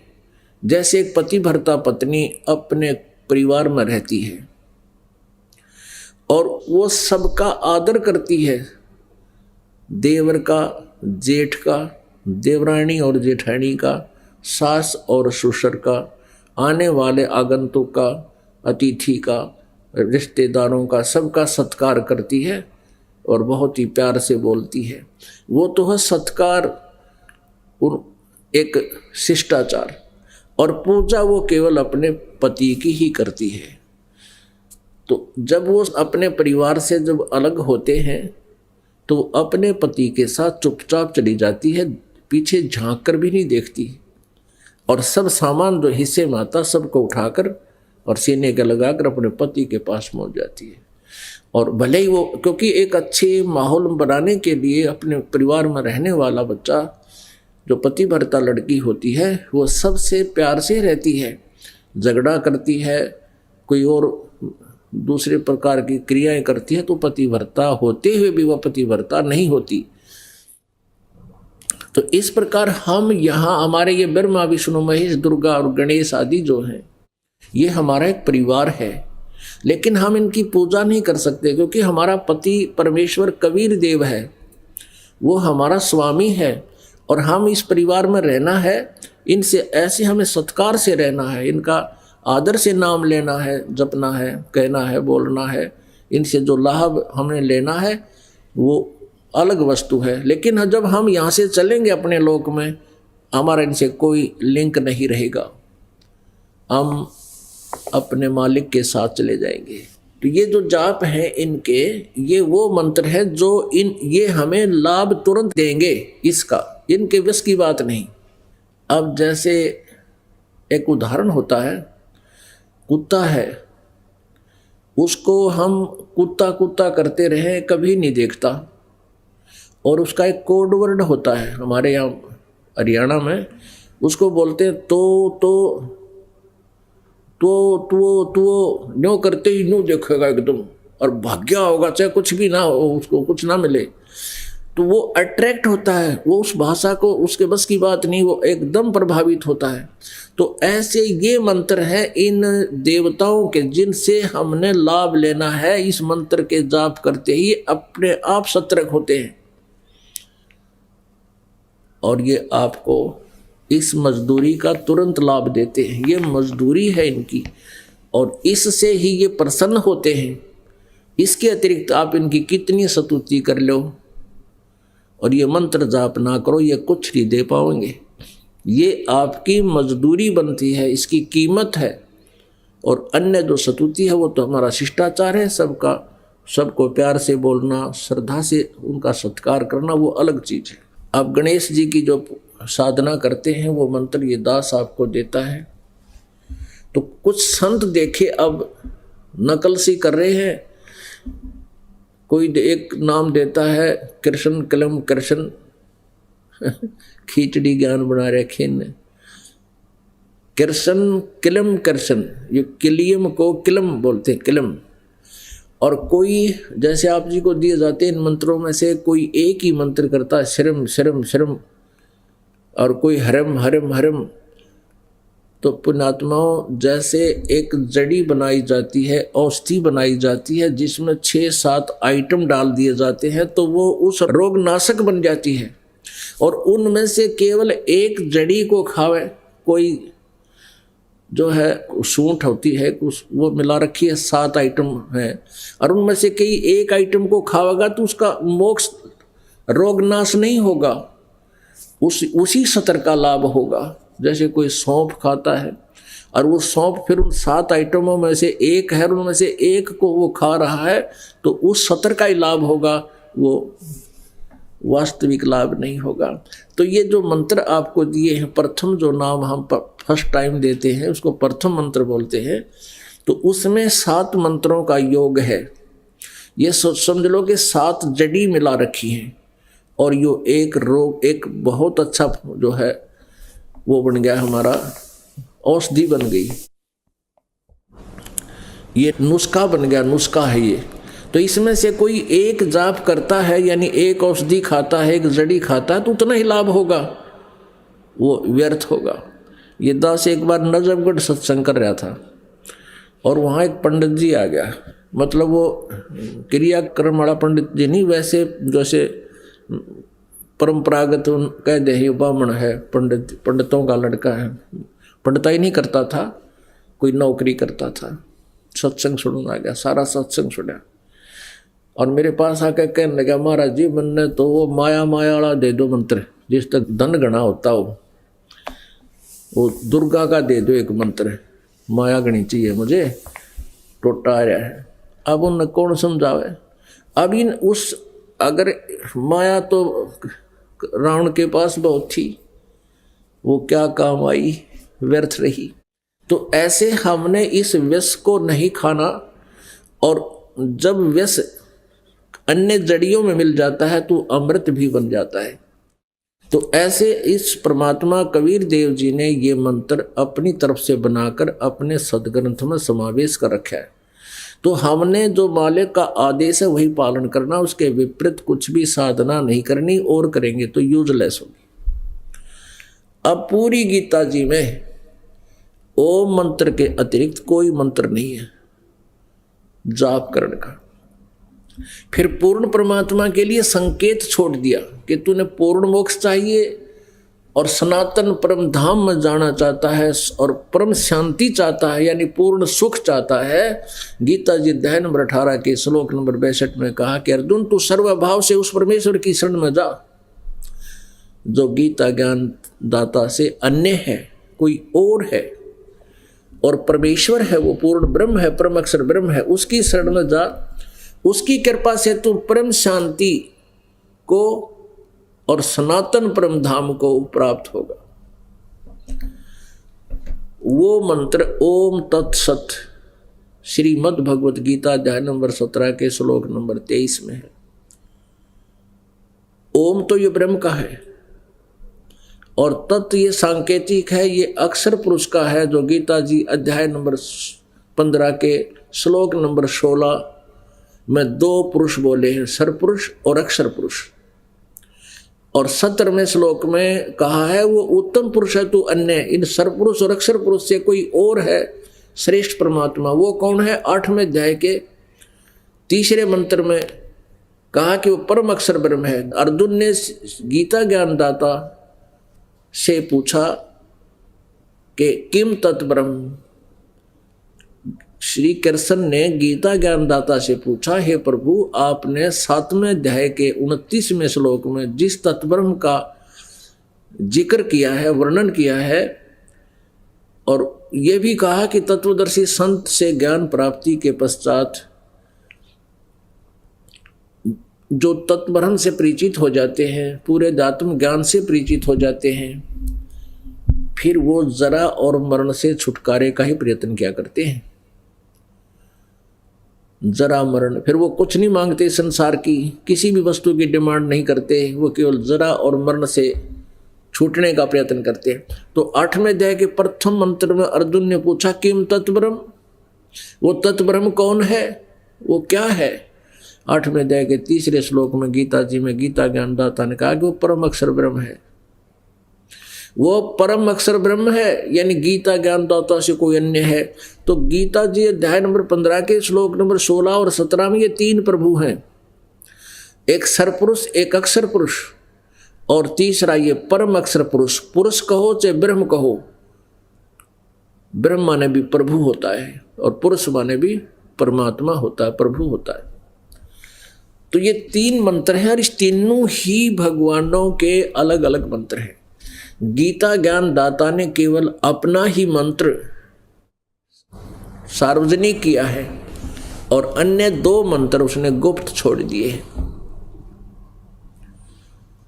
और उसके लिए ऑप्शन छोड़ दिया 4थे अध्याय के 34वें श्लोक में कि उस तत्व ज्ञान को तू तत्वदर्शी संतों के पास जाकर समझ, मैं नहीं बता सकता, मुझे मालूम नहीं। और तत्वदर्शी संत की पहचान बता दी 15वें अध्याय के प्रथम श्लोक में गीता जी में, कि जो उल्टे लटके हुए संसार रूपी वृक्ष के सभी पार्ट्स को बता देगा, जड़ कौन परमात्मा है। तो उस उल्टे लटके हुए संसार रूपी वृक्ष का जड़ तो है परम अक्षर ब्रह्म, और तना है ये अक्षर पुरुष, अक्षर ब्रह्म, और उसमें से एक मोटी डार निकली है, वो है सर ब्रह्म। सर पुरुष कहो चाहे सर ब्रह्म कहो। और तीनों देवा शाखा हैं, रजगुण ब्रह्मा, सतगुण विष्णु, उत्तम गुण शिव जी, ये शाखा है। और पात रूप संसार, ये परमेश्वर ने 600 वर्ष पहले, लगभग 550 वर्ष पहले बताया था। अक्षर पुरुष एक पेड़ है, निरंजन वा की डार, और तीनों देवा शाखा हैं, ये पात रूप संसार। अपने आत्मा पूर्ण परमात्मा ने 550 वर्ष पहले अपनी अमृतवाणी में ये अमृत ज्ञान पहले ही वर्णित कर रखा है, लिपिबद्ध करवा रखा है, बोल रखा है, जो आज हमारे सदग्रंथ इसका समर्थन कर रहे हैं। और उस समय के इन नकली गुरु ब्राह्मणों ने, नकली महर्षियों ने परमेश्वर के इस ज्ञान को ऊपर नहीं आने दिया, ये कह करके हमसे दूर कर दिया कि कबीर अशिक्षित है, ये तत्व ज्ञान से परिचित नहीं है, सदग्रंथों को नहीं जानता है, ये झूठ बोलता है, इसकी बातों में मत आना। और आज वही सदग्रंथ परमात्मा के 550 वर्ष पहले लिपिबद्ध किए गए ज्ञान का समर्थन कर रहे हैं। तो पुण्यात्माओं, हम गीता जी पढ़ा करते थे और शास्त्र विदिता का मनमाना आचरण किया करते थे। ये काल का जाल है, ये काल के दूत, ये नकली संत और गुरु, ये मानव समाज के शत्रु हैं। पुण्यात्माओं, वो गुरु पद पर जो बैठा है और उसको ये पता लग जाता है कि हम साधना गलत कर रहे हैं और करा रहे हैं, यदि वो नेक आत्मा है और अपने शिष्यों का शुभ चिंतक है, तो उसी दिन उसने सरेंडर कर देना चाहिए कि अभी मैं तत्व ज्ञान से परिचित नहीं हूँ, और सरेआम डिक्लेयर कर देना चाहिए, तो उसकी जान बच जाएगी। नहीं तो याद वह दुर्गति होगी उस प्राणी की। परमात्मा ने लिखा कि 22 लाख ऐसे ऐसे नकली गुरु वह नरक में डाल रखे। और जब परमेश्वर वहां गए, जो पहले यहाँ विरोध करते थे, और जब परमेश्वर उसी रूप में उस नरक में सैर सपट्टे को गए, जैसे जेल के अंदर बड़ा अधिकारी जाता है कभी, तो फिर वो कोठड़ियों में से, श्रियों में से हाथ जोड़ कर कहे, हे महाराज हमने बचा दो, हे महाराज हमारी रक्षा करो। परमात्मा फिर बताते हैं कि तुम क्या बकवास किया करते थे, मेरा विरोध करते थे, तुमने बहुत बड़ा जुल्म किया है, उन भोली आत्माओं को मिसगाइड किया, तुमने सत्मार्ग को ग्रहण नहीं करने दिया। अब वो कहते हैं हमसे गलती बन गई भगवान, हमें गलती बन गई। अब तो गलती आप पे महसूस हो रही, जब तुम जेल में पड़े हो, बिरान माटी हो रही, नरक में डाले गए हो। ये गलती उस समय मानते जब यथार्थ ज्ञान में सामने प्रस्तुत कर रहा था, तुम विरोध कर रहे थे जानबूझकर, तुम्हें पता था कि तुम गलती कर रहे हो। तो वो कहते हाँ जी हमें पता था, लेकिन हम मानवश स्वीकार नहीं कर पाए। हमारे शिष्य क्या कहेंगे, हम इस चीज़ से बहुत ज़्यादा प्रभावित रहे और हमने जानबूझकर भी आपका विरोध किया। फिर भोगो अपना दंड। तो पुण्यात्माओं, ये बालकों का खेल नहीं है। मनुष्य जीवन का मिलना, परमात्मा कहते हैं मानुष जन्म दुर्लभ है, ये मिला न बारंबार, और एक बार ये अपने हाथ से छूट गया तो ऐसा होगा जैसे तरवर से पत्ता टूट गिरे, बोर नहीं लगता डर। एक श्वास की कीमत, ओए होए, एक श्वास की कीमत कितनी है परमात्मा बताते हैं। ये सत मंत्र की, सतनाम पालड़ रंगोरी हो, 14 लोग चढ़ावे राम रंगोरी हो, 3 लोग पासंग धरे रंगोरी हो, तो ना तुला तुलाया राम रंगोरी हो। और आप जी के कितने श्वास व्यर्थ हो रहे हैं इन मंत्रों के अतिरिक्त। जैसा आप जी को सारे क्लियर कर दिए तकरीबन हिंट्स दे देकर। प्रथम मंत्र जो आपको दिया जाता है वो मंत्र, दूसरा मंत्र सतनाम है जिसमें 2 अक्षर है, एक ओम है, दूसरा ये तत् है, तत् सांकेतिक है, और ये सतनाम है।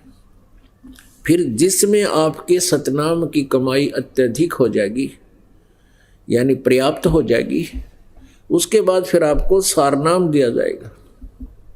सारनाम के लिए आप जी उतावले बहुत हो जाते हो, और होना भी चाहिए, लेकिन उसकी विधि है कि दास जब आपको योग्य समझेगा तब सारनाम दिया जाएगा। आप अपना प्रयत्न जारी रखिए, भक्ति करते रहिए और आशा रखिए जितनी बार भी आपसे प्रार्थना की जाए कि सतनाम उस दिन दिया जाएगा, आप सहर्ष आइए और समय आने पर ही आपको मिलेगा। अब जैसे परमात्मा पाने के लिए जैसे पृथ्वी के नीचे जल है, जल प्राप्ति का एक प्रोसीजर है, उस जल को पाने की एक विधि है। जैसे हैंडपंप लगाना पड़ेगा, तो हैंडपंप लगाने के लिए क्या प्रोसीजर है कि एक बोकी मारी जाती है, वह बोकी मिट्टी खोदती है, बाहर पटक देते हैं, फिर मिट्टी खोदती है, बाहर डालते रहते हैं, और साथ में पाइप भी नीचे डालते रहते हैं, एक पाइप, यानी पाइप भी लोअरिंग करते रहते हैं। तो वो सतनाम का काम तो ये समझ लो कि बोकी लग रही है, पाइप नीचे जा रही है, बोकी लगा रहे हो, पाइप नीचे जा रही है। अब 10-20 फुट, 50 फुट, 60 फुट जाने पर हैंडपंप लगवाने वाला कहता है उस मिस्त्री से, कारीगर से, हैंडपंप लाने वाले से कि भी अब तू मेरा ये हैंडपंप चालू कर दे। तो वो मिस्त्री कहेगा जी अभी चालू नहीं हो सकता, क्योंकि अभी इसमें और खुदाई करनी पड़ेगी, और बोकी मारनी पड़ेगी, और लगवाओ। और जिस समय वो पाइप पानी पर पहुंच जाएगी, जल पर पहुंच जाएगी, तो उसके बाद उसके ऊपर एक मशीन लगाई जाती है, मशीन जिसको हैंडल होता है, उसको हैंड पंप बोलते हैं। वैसे तो सारा मिला के हैंड पंप होता है, लेकिन ऊपर जो मशीन अलग बोलते हैं वो एक अलग से रखा होता है इंस्ट्रूमेंट, जिसमें अथली होती है, एक हैंडल होता है, फिर उसको ऐसे घुमाते हैं, वाशर होती है, एक सरिया सा लगा होता है, उस ऊपरले पोर्शन को मशीन बोलते हैं। वो पंप है जो हैंड पंप, हाथ से चलने वाला पंप है, तो वो तो समझो सारनाम है जो हैंड पंप है, और बोकी और पाइप ये सतनाम है। अब सतनाम के श्वास उस श्वास की बोकी मारनी पड़ेगी 2 मंत्र की, और 1 वर्ष में या 2 वर्ष में 4 वर्ष में जब भी आपका जल तक पहुंच जाओगे, फिर आपका वो हैंड पंप लगाया जाता है, सारनाम दिया जाएगा। उससे पहले आप कहते भी रहोगे, ये दास आपको सारनाम नहीं देगा, वो मशीन लगावेगा नहीं, उसका यूज लेस होगी, वो काम करे को नहीं। तो ये प्रोसीजर है परमात्मा के पाने का, ये पहले से ही यही था। जब से परमेश्वर बहुत बार आए हैं, प्रत्येक युग में अपने इस ज्ञान का वो प्रचार करते हैं। कुछ एक पुण्यात्मा इसको ग्रहण करती हैं, ज़्यादातर ये मनु जैसे भी सतयुग में परमात्मा के ज्ञान का विरोध किया करते थे। और उन मनु और न कह का भी ज्ञान को नहीं, वेदों का। अपनात्मा प्रसंग एक टॉपिक आया था सत्संग में कि 3 लोक और भवन चतुर्दश कोई नहीं सत्संगी। ओए हो, ब्रह्मा विष्णु महेश और दुर्गा और सतयुग के ब्राह्मण ऋषि महर्षि देवता, इन किसी को भी वेद ज्ञान नहीं था।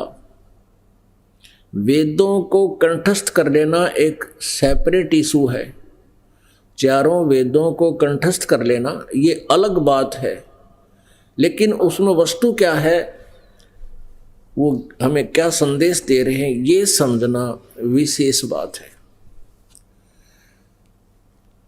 आविष्कार भगवान ने चारों वेद दे दिए, ब्रह्मा को दिए, और ब्रह्मा जी ने फिर आगे अपने वंशजों को पढ़ाए, ब्राह्मणों को।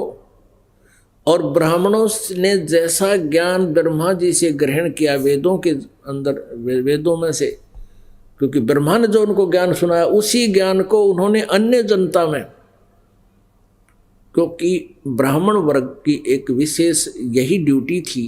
4 वर्ण जब बने, ब्राह्मणों का काम था शिक्षा ग्रहण करना और सद्ग्रंथों का विवेचन करना, अध्ययन करना, फिर उनका निष्कर्ष फिर जनता को समझाना, जगह जगह सत्संग करके बताना। और गीता जी में लिखा है कि विद्वानों से अशिक्षित अविद्वान भी मोक्ष प्राप्त कर सकते हैं। वो कैसे कर सकते हैं कि विद्वानों से सुने हुए वचनों को आधार बनाकर साधना करें। तो इस आदेशानुसार उन ब्राह्मणों से, ऋषियों से जो ज्ञान जनता को मिला उसको फाइनल मान लिया। किस आधार पे कि ये संस्कृत भाषा बोलते हैं, संस्कृत भाषा पढ़े हैं, और सद्ग्रंथ भी संस्कृत में ही है। और ये सभी ऋषि महर्षि कहते हैं कि हम वेदों के आधार पर आपको ये सब ज्ञान बता रहे हैं कि वेदों में ऐसा लिखा। तो सब जनता ने स्वीकार ये हुआ कि ये बड़े विद्वान पुरुष हैं, संस्कृत भाषा जानते हैं और इन्होंने ठीक पढ़ा होगा। तो उस अज्ञान को आज तक उसी का ढोल पीट रहे हैं। अब वो सद्ग्रंथ जिनके आधार से वो हमें ज्ञान दिया करते थे कि पुराणों में ऐसा लिखा है, वेदों में ऐसा लिखा है, गीता जी में ऐसा लिखा है, आज उसको हम स्वयं पढ़ रहे हैं। उन्होंने जो लोक वेद दंत कथा सुना रखी थी, वो गलत ज्ञान सुना रखा था, उससे विपरीत है आज सद्ग्रंथों का ज्ञान। तो गीता जी अध्याय नंबर 16 के श्लोक नंबर 23-24 में यही निर्णय दिया कि अर्जुन, शास्त्र विधि को त्याग कर जो मनमाना आचरण करते हैं, मनमानी पूजा करते हैं, उनको ना कोई सुख होता है, ना उनकी गति होती है, ना कोई सिद्धि होती है। इससे तेरे लिए कर्तव्य और अकर्तव्य की अवस्था में कौन सी साधना करनी चाहिए, कौन सी ना करनी चाहिए, उसके लिए शास्त्र ही प्रमाण है, और किसी की बात मत मानना। तो पुण्यात्माओं, ये सद्ग्रंथ तो दास ने अभी 5-6 वर्ष से देखने प्रारंभ किए हैं, 7-8 वर्ष से, और लगभग 15 वर्ष से ये दास पहले परमात्मा द्वारा दिए गए सच्चिदानंद घन ब्रह्म की वाणी, जो गीता जी अध्याय नंबर 4 के श्लोक नंबर 32 में कहा कि ब्रह्मणे मुखे, सच्चिदानंद घन ब्रह्म के मुखारविंद से उच्चारित वाणी में सब विस्तार से यथार्थ ज्ञान दिया हुआ साधनाओं का। तो उस सच्चिदानंद घन ब्रह्म यानी कबीर वाणी से इस दास को पहले ये ज्ञान प्राप्त था। उसी आधार से 15 साल पहले से ही ये दास ये बताता आ रहा था। अब इन सदग्रंथों का सहयोग आप जी को समझाने के लिए हमारे लिए एक बहुत ही उपयोगी सिद्ध हुआ है, क्योंकि आप जी जिस सदग्रंथ को सही मानते हो उसी में दिखाया जाता है कि इसमें ऐसा लिखा है, और आप जी फिर स्वीकार कर लोगे। और अब भी नहीं कोई मानेगा तो उसके लिए परमात्मा कहते हैं जानबूझ साची तजय और करे झूठते नहीं, ताकि संगत है प्रभु सोपन में भी ना दे। उसकी हमने जरूरत भी नहीं है। जो आंखों देखकर भी विरोध कर रहा है कि ऐसा नहीं है, हम नहीं मानते, तो फिर वो भक्ति योग्य नहीं है, कर्महीन प्राणी है। अब ब्रह्मा विष्णु महेश और सतयुग के ऋषियों को कोई ज्ञान नहीं था, वेद ज्ञान नहीं था, और वेद ज्ञान नहीं था तो कुछ भी ज्ञान नहीं था उनको। चतुर्वेदी, त्रैवेदी, द्विवेदी, ये ब्राह्मण लोग कितने माइंडेड आदमी हुआ करते थे, कितना प्रयत्न किया करते थे, चारों वेदों को कंठस्थ कर लिया करते थे। उनको चतुर्वेदी कहते थे, मौखिक याद कर लिया करते थे, और 2 वेदों को कंठस्थ याद कर लेते थे उनको दिव्यवेदी। जो 3 वेदों को कंठस्थ याद कर किया करते थे उनकी ड्यूटी थी, उनको त्रिवेदी कहा करते थे। और उनको कह का ज्ञान नहीं, वेद बता क्या रहे हैं, तो केवल रट्टाफिकेशन थी, वो रट्टा लाया करते। अब आपको थोड़ा सा एक कंसेप्ट क्लियर करते हैं कि ब्रह्मा विष्णु महेश को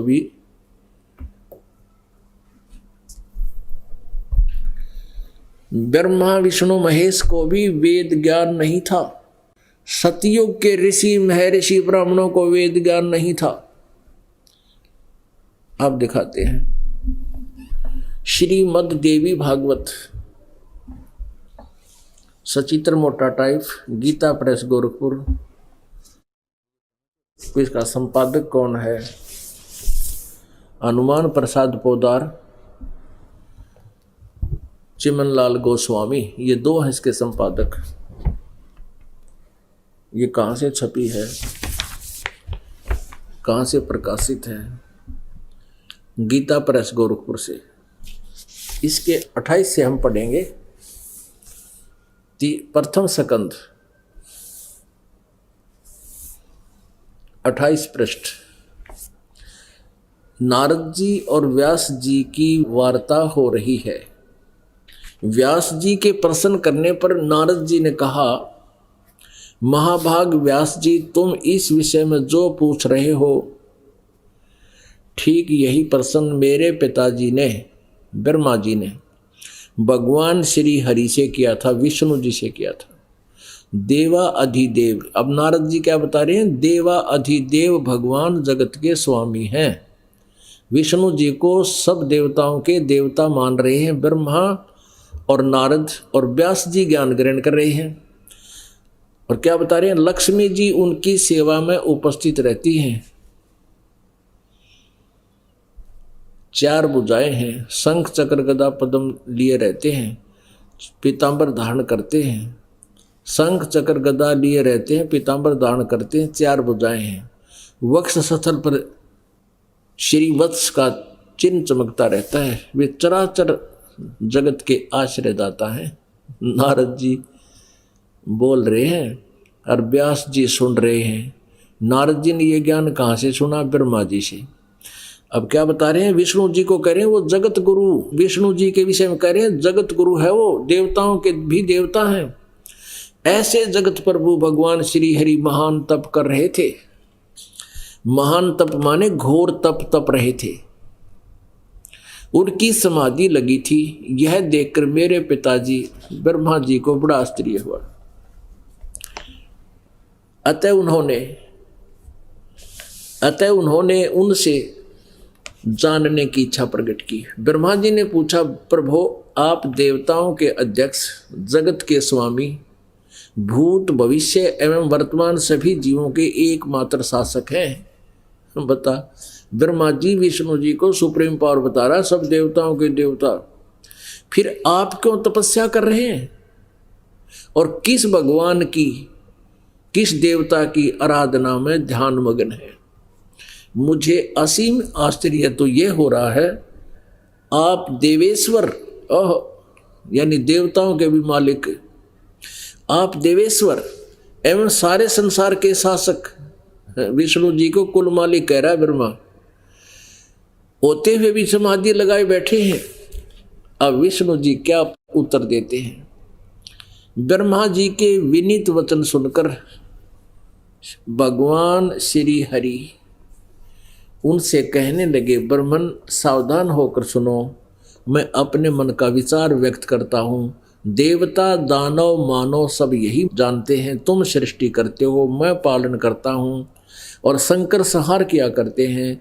किंतु फिर भी वेद के पारगामी पुरुष अपनी युक्ति से ये सिद्ध करते हैं कि रचने पालने और संहार करने की यह योग्यता जो हमें मिली है, इसकी अधिष्ठात्री शक्ति देवी है, यानी दुर्गा है। आगे देखो, वे कहते हैं संसार की सृष्टि करने के लिए तुम में राजसी शक्ति का संचार हुआ है। यह भी सिद्ध हो रहा है कि रजगुण ब्रह्मा है, और मुझे सात्विक शक्ति मिली है। इससे सिद्ध है विष्णु सतोगुण है, और रुद्र में तामसी शक्ति का आविर्भाव हुआ है। इससे सिद्ध है कि महेश शिव जो है ये तमोगुणी है, तमोगुण युक्त है। उस शक्ति के अभाव में तुम इस अच्छा आगे देखो, सुवर्त प्रत्यक्ष और परोक्ष दोनों उदाहरण मैं तुम्हारे सामने रखता हूँ, सुनो। यह निश्चित है कि उस शक्ति के अधीन होकर ही मैं प्रलय काल में इस शेष नाग की शया पर सोता और सृष्टि करने का अवसर आते ही जाग जाता हूँ। मैं सदा तप करने में लगा रहता हूँ, और उस शक्ति के शासन से कभी मुक्त नहीं रह सकता। कभी अवसर मिला तो लक्ष्मी के साथ सुखपूर्वक समय बिताने का सौभाग्य प्राप्त होता है। ओए मैं कभी तो दानों के साथ युद्ध करता रहता हूँ। अखिल जगत के भय पहुंचाने वाले दैत्यों के विकराल शरीरों को शांत करना मेरा परम कर्तव्य हो जाता है। और यहाँ रिकॉर्ड तोड़ दिया विष्णु जी ने अपने ज्ञान में। मुझे सब प्रकार से शक्ति के अधीन होकर रहना पड़ता है। उन्हीं भगवती शक्ति का मैं निरंतर ध्यान किया करता हूँ। ब्रह्मा जी मेरे स्पिरिचुअल नॉलेज में, आध्यात्मिक जानकारी में, मेरी जानकारी में इन भगवती शक्ति से यानी दुर्गा से बढ़कर कोई भगवान नहीं, इससे ऊपर कोई परमात्मा नहीं, इससे बढ़कर कोई देवता नहीं। पुण्यात्माओं, ये तो स्पष्ट हुआ। भगवान विष्णु स्वयं स्वीकार कर रहे हैं कि मैं महादुखी, मैं सदा तप करने में, घोर तप करने में लगा रहता हूँ। और तप करने के बाद फिर जब बैटरी चार्ज हो जाती है, ये काल प्रेरित करता अपने रिमोट से कि राक्षसों के साथ युद्ध कर, कहता उनको मारना मेरा कर्तव्य बन जाता है। और पुण्यात्माओं, इसका विधान है इस ब्रह्म का, जैसे कर्म करेगा वैसा फल मिलेगा। अब पहले तो तप करावे, शास्त्र विरुद्ध साधना, फिर उसमें सिद्धि शक्ति आ जाती है, उससे फिर राक्षसों को मरवाता है। वो बैड अकाउंट में लिख दिए जितने भी इंसाएं की, और फिर इनकी मृत्यु के उपरांत इनको सब भोग भोगने पड़ेंगे। अब परमात्मा कहते हैं, साच कहूँ तो जग ना माने, झूठ कही ना जाई हो। ब्रह्मा विष्णु ये शिव जी दुखिया, जिन ये राह चलाई हो।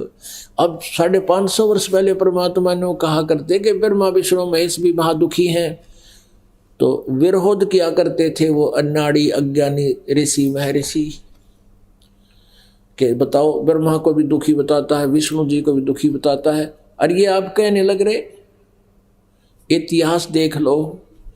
विष्णु जी के अवतार श्री रामचंद्र जी माने जाते हैं। अयोध्या में राजा दशरथ के पुत्र, एक पल भी सुख का व्यतीत नहीं हुआ उन पूरे जीवन में। नजर दौड़ा कर देख लो, छोटी आयु में ही उनका विवाह हो गया, विवाह होते ही उनका वनवास हो गया। वनवास से सीता उठा ली गई, 12 वर्ष तक वनवास भोगा, फिर सीता रावण की कैद में, फिर युद्ध हुआ, करोड़ों आदमी मर गए। और फिर सीता जी की परीक्षा करके अग्नि में बैठा दी कि अगर तू जल गई तो कलंकित है, और नहीं जली तो तू पाक पवित्र है। ये परीक्षा की हजारों व्यक्तियों के सामने श्री राम ने।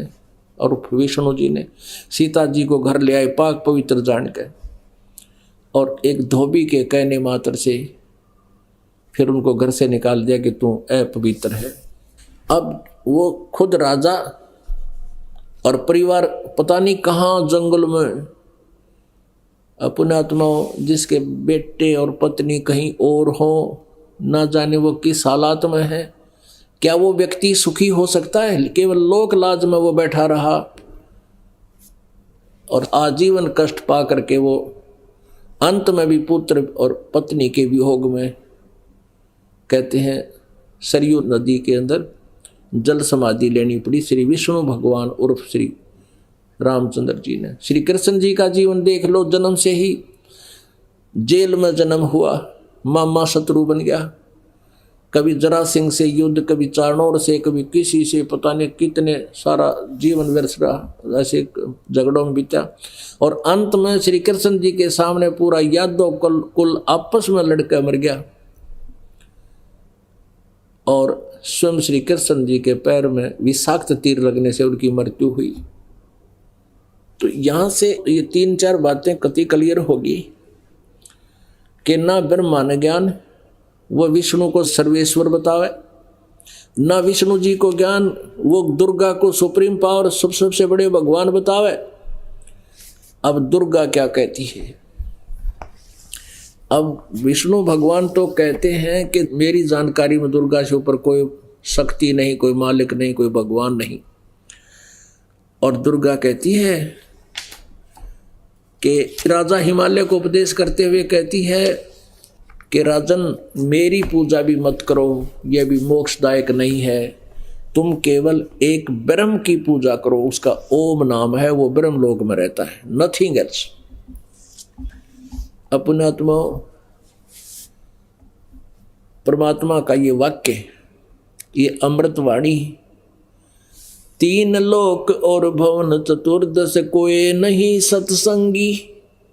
3 लोक और 14 भवन में कहता कोई भी सत्संगी नहीं है, कोई भी यथार्थ ज्ञान से परिचित नहीं है। इस वाणी को सिद्ध करने के लिए ये ढेर सारे प्रमाण आपके समक्ष प्रस्तुत किए जा रहे हैं, और तभी ये अज्ञान रूप अंधकार आपके हृदय से दूर होगा, और इसका कोई विकल्प नहीं।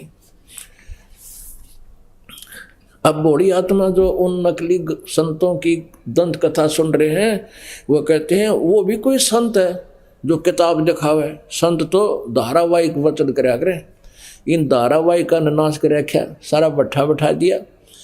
अरे थोड़े से दिन में देख लेना, यदि ये ग्रंथ दास को आवश्यकता ना हो आपको दिखाने की, तो मुझे क्या जरूरत है? मुझे तो कंठस्थ मालिक की दया से दया हो रही है परमात्मा की। इन सदग्रंथों से पहले ये ज्ञान था जो आज इन सदग्रंथों में आपको दिखा रहे हैं।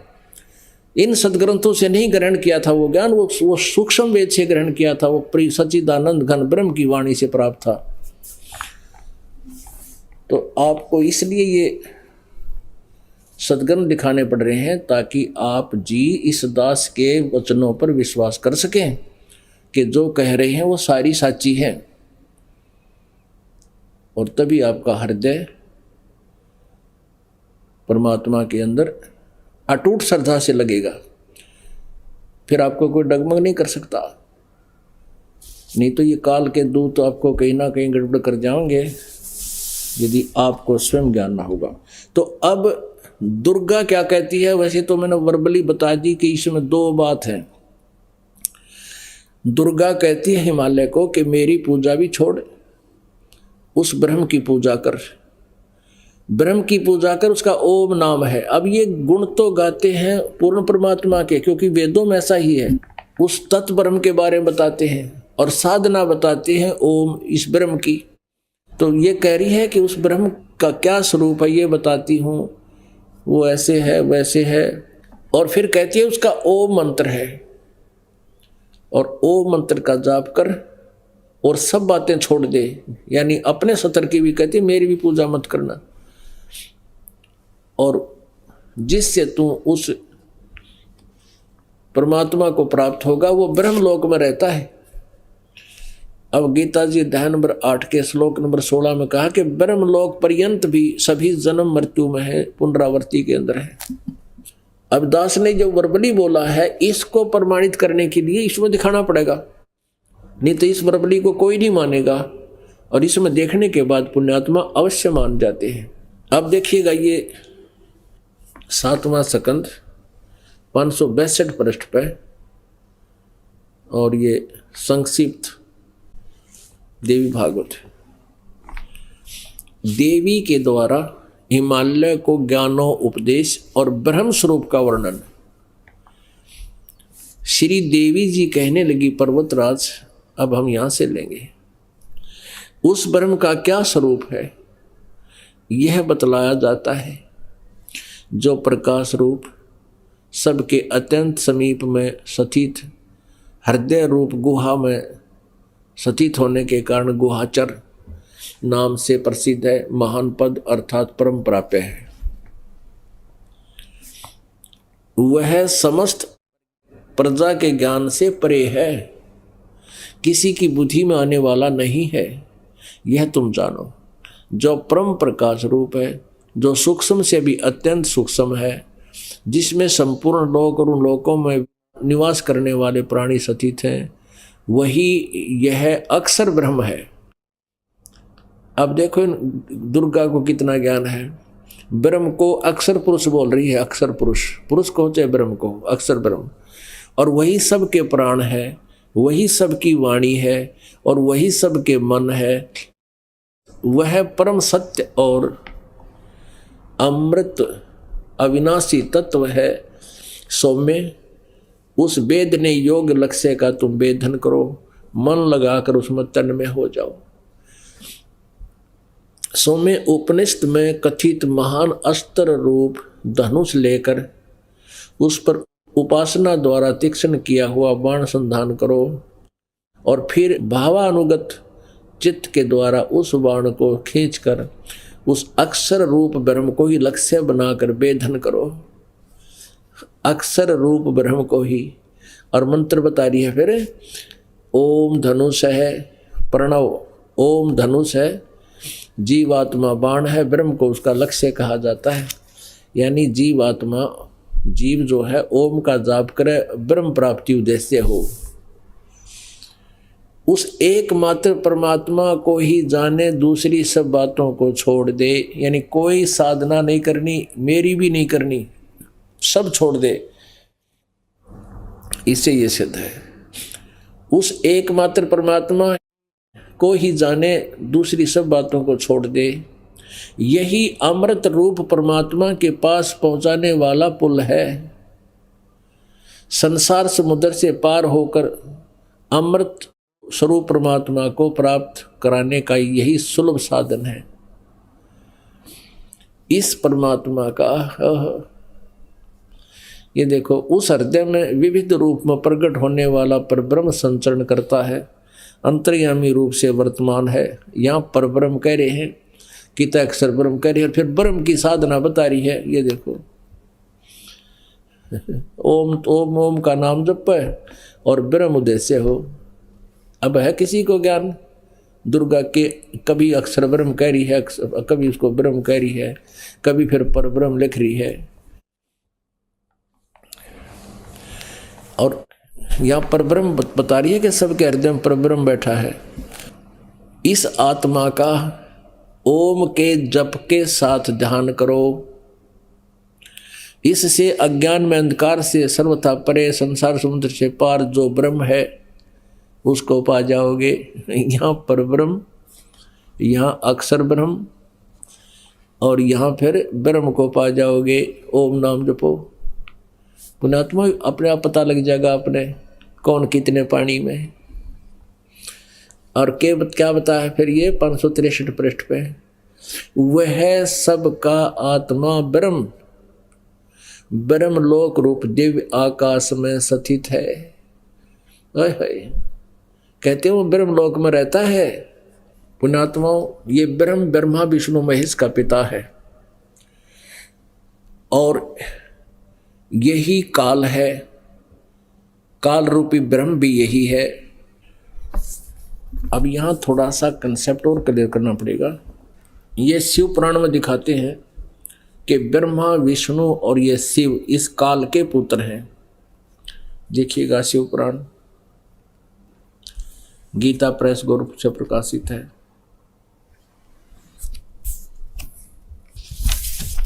हनुमान प्रसाद पोदार इसके संपादक हैं और गीता प्रेस गोरखपुर से ही ये मुद्रित है, प्रकाशक भी यही है इसके, गीता प्रेस गोरखपुर। इसमें आपको दिखाते हैं इस काल के बारे में ब्रह्मा बता रहा है नारद को। ये रुद्र संहिता है 101 पृष्ठ पे।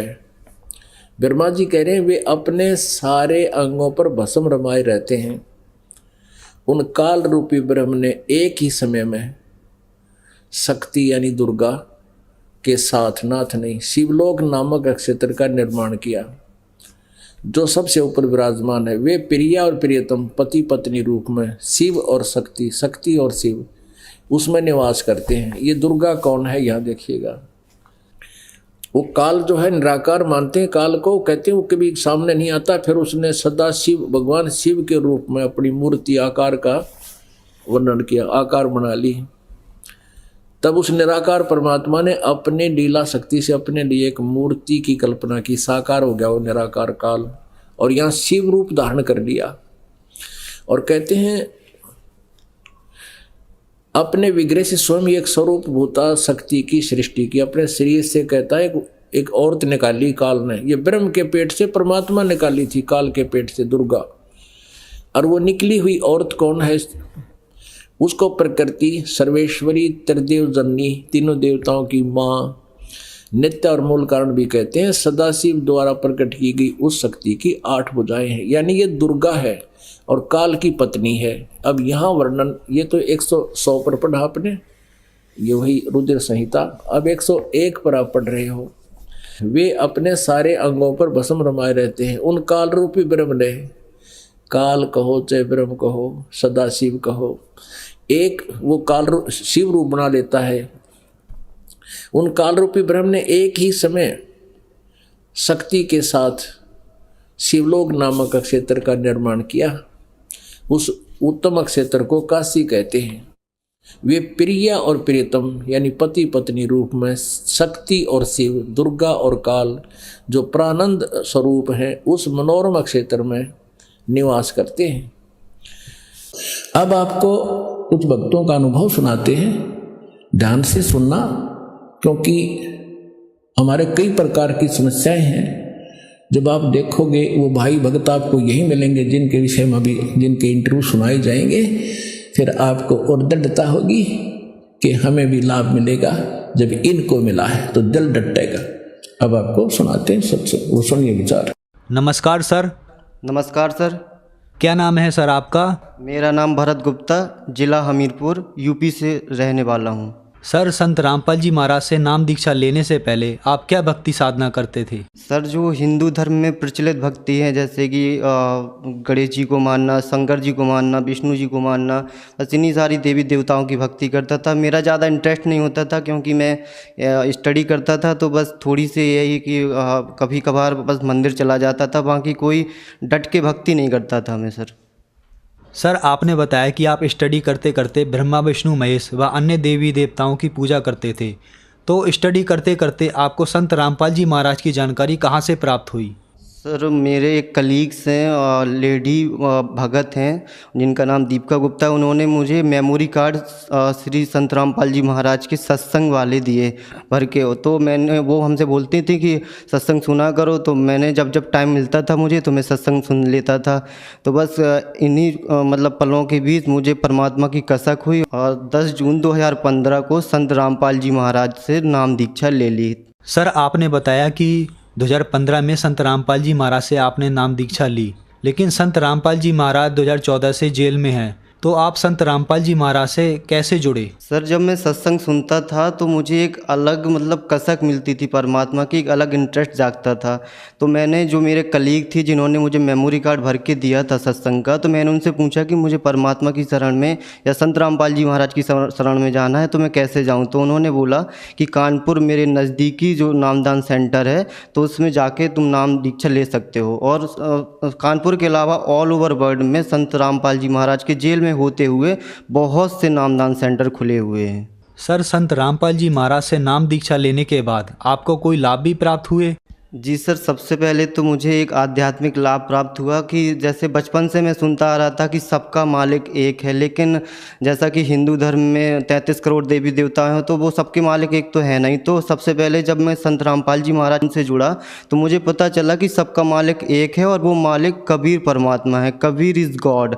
और इन्हीं सबके चलते मैं आपको एक लाभ बताना चाहता हूँ कि मैं कानपुर से लखनऊ आ रहा था, स्कूटी से था, तो मैं हाईवे पे था, तो हाईवे में एक गड्ढा पड़ा, तो मेरी स्कूटी उस गड्ढे में गई और कम से कम 3 फीट ऊपर जंप करी स्कूटी। और ऐसा मुझे लगा कि किसी ने मेरे साथ स्कूटी को भी पकड़कर एक बिल्कुल स्ट्रेट नीचे रख दी हो। ना स्कूटी बिल्कुल भी डिस्टर्ब नहीं हुई, ना मैं डिस्टर्ब हुआ, ना मुझे एक स्क्रैच हुआ, ना मैं गिरा, ना कुछ। और वो समझ लीजिए कि मेरे लिए एक जीवन दान साबित हुआ।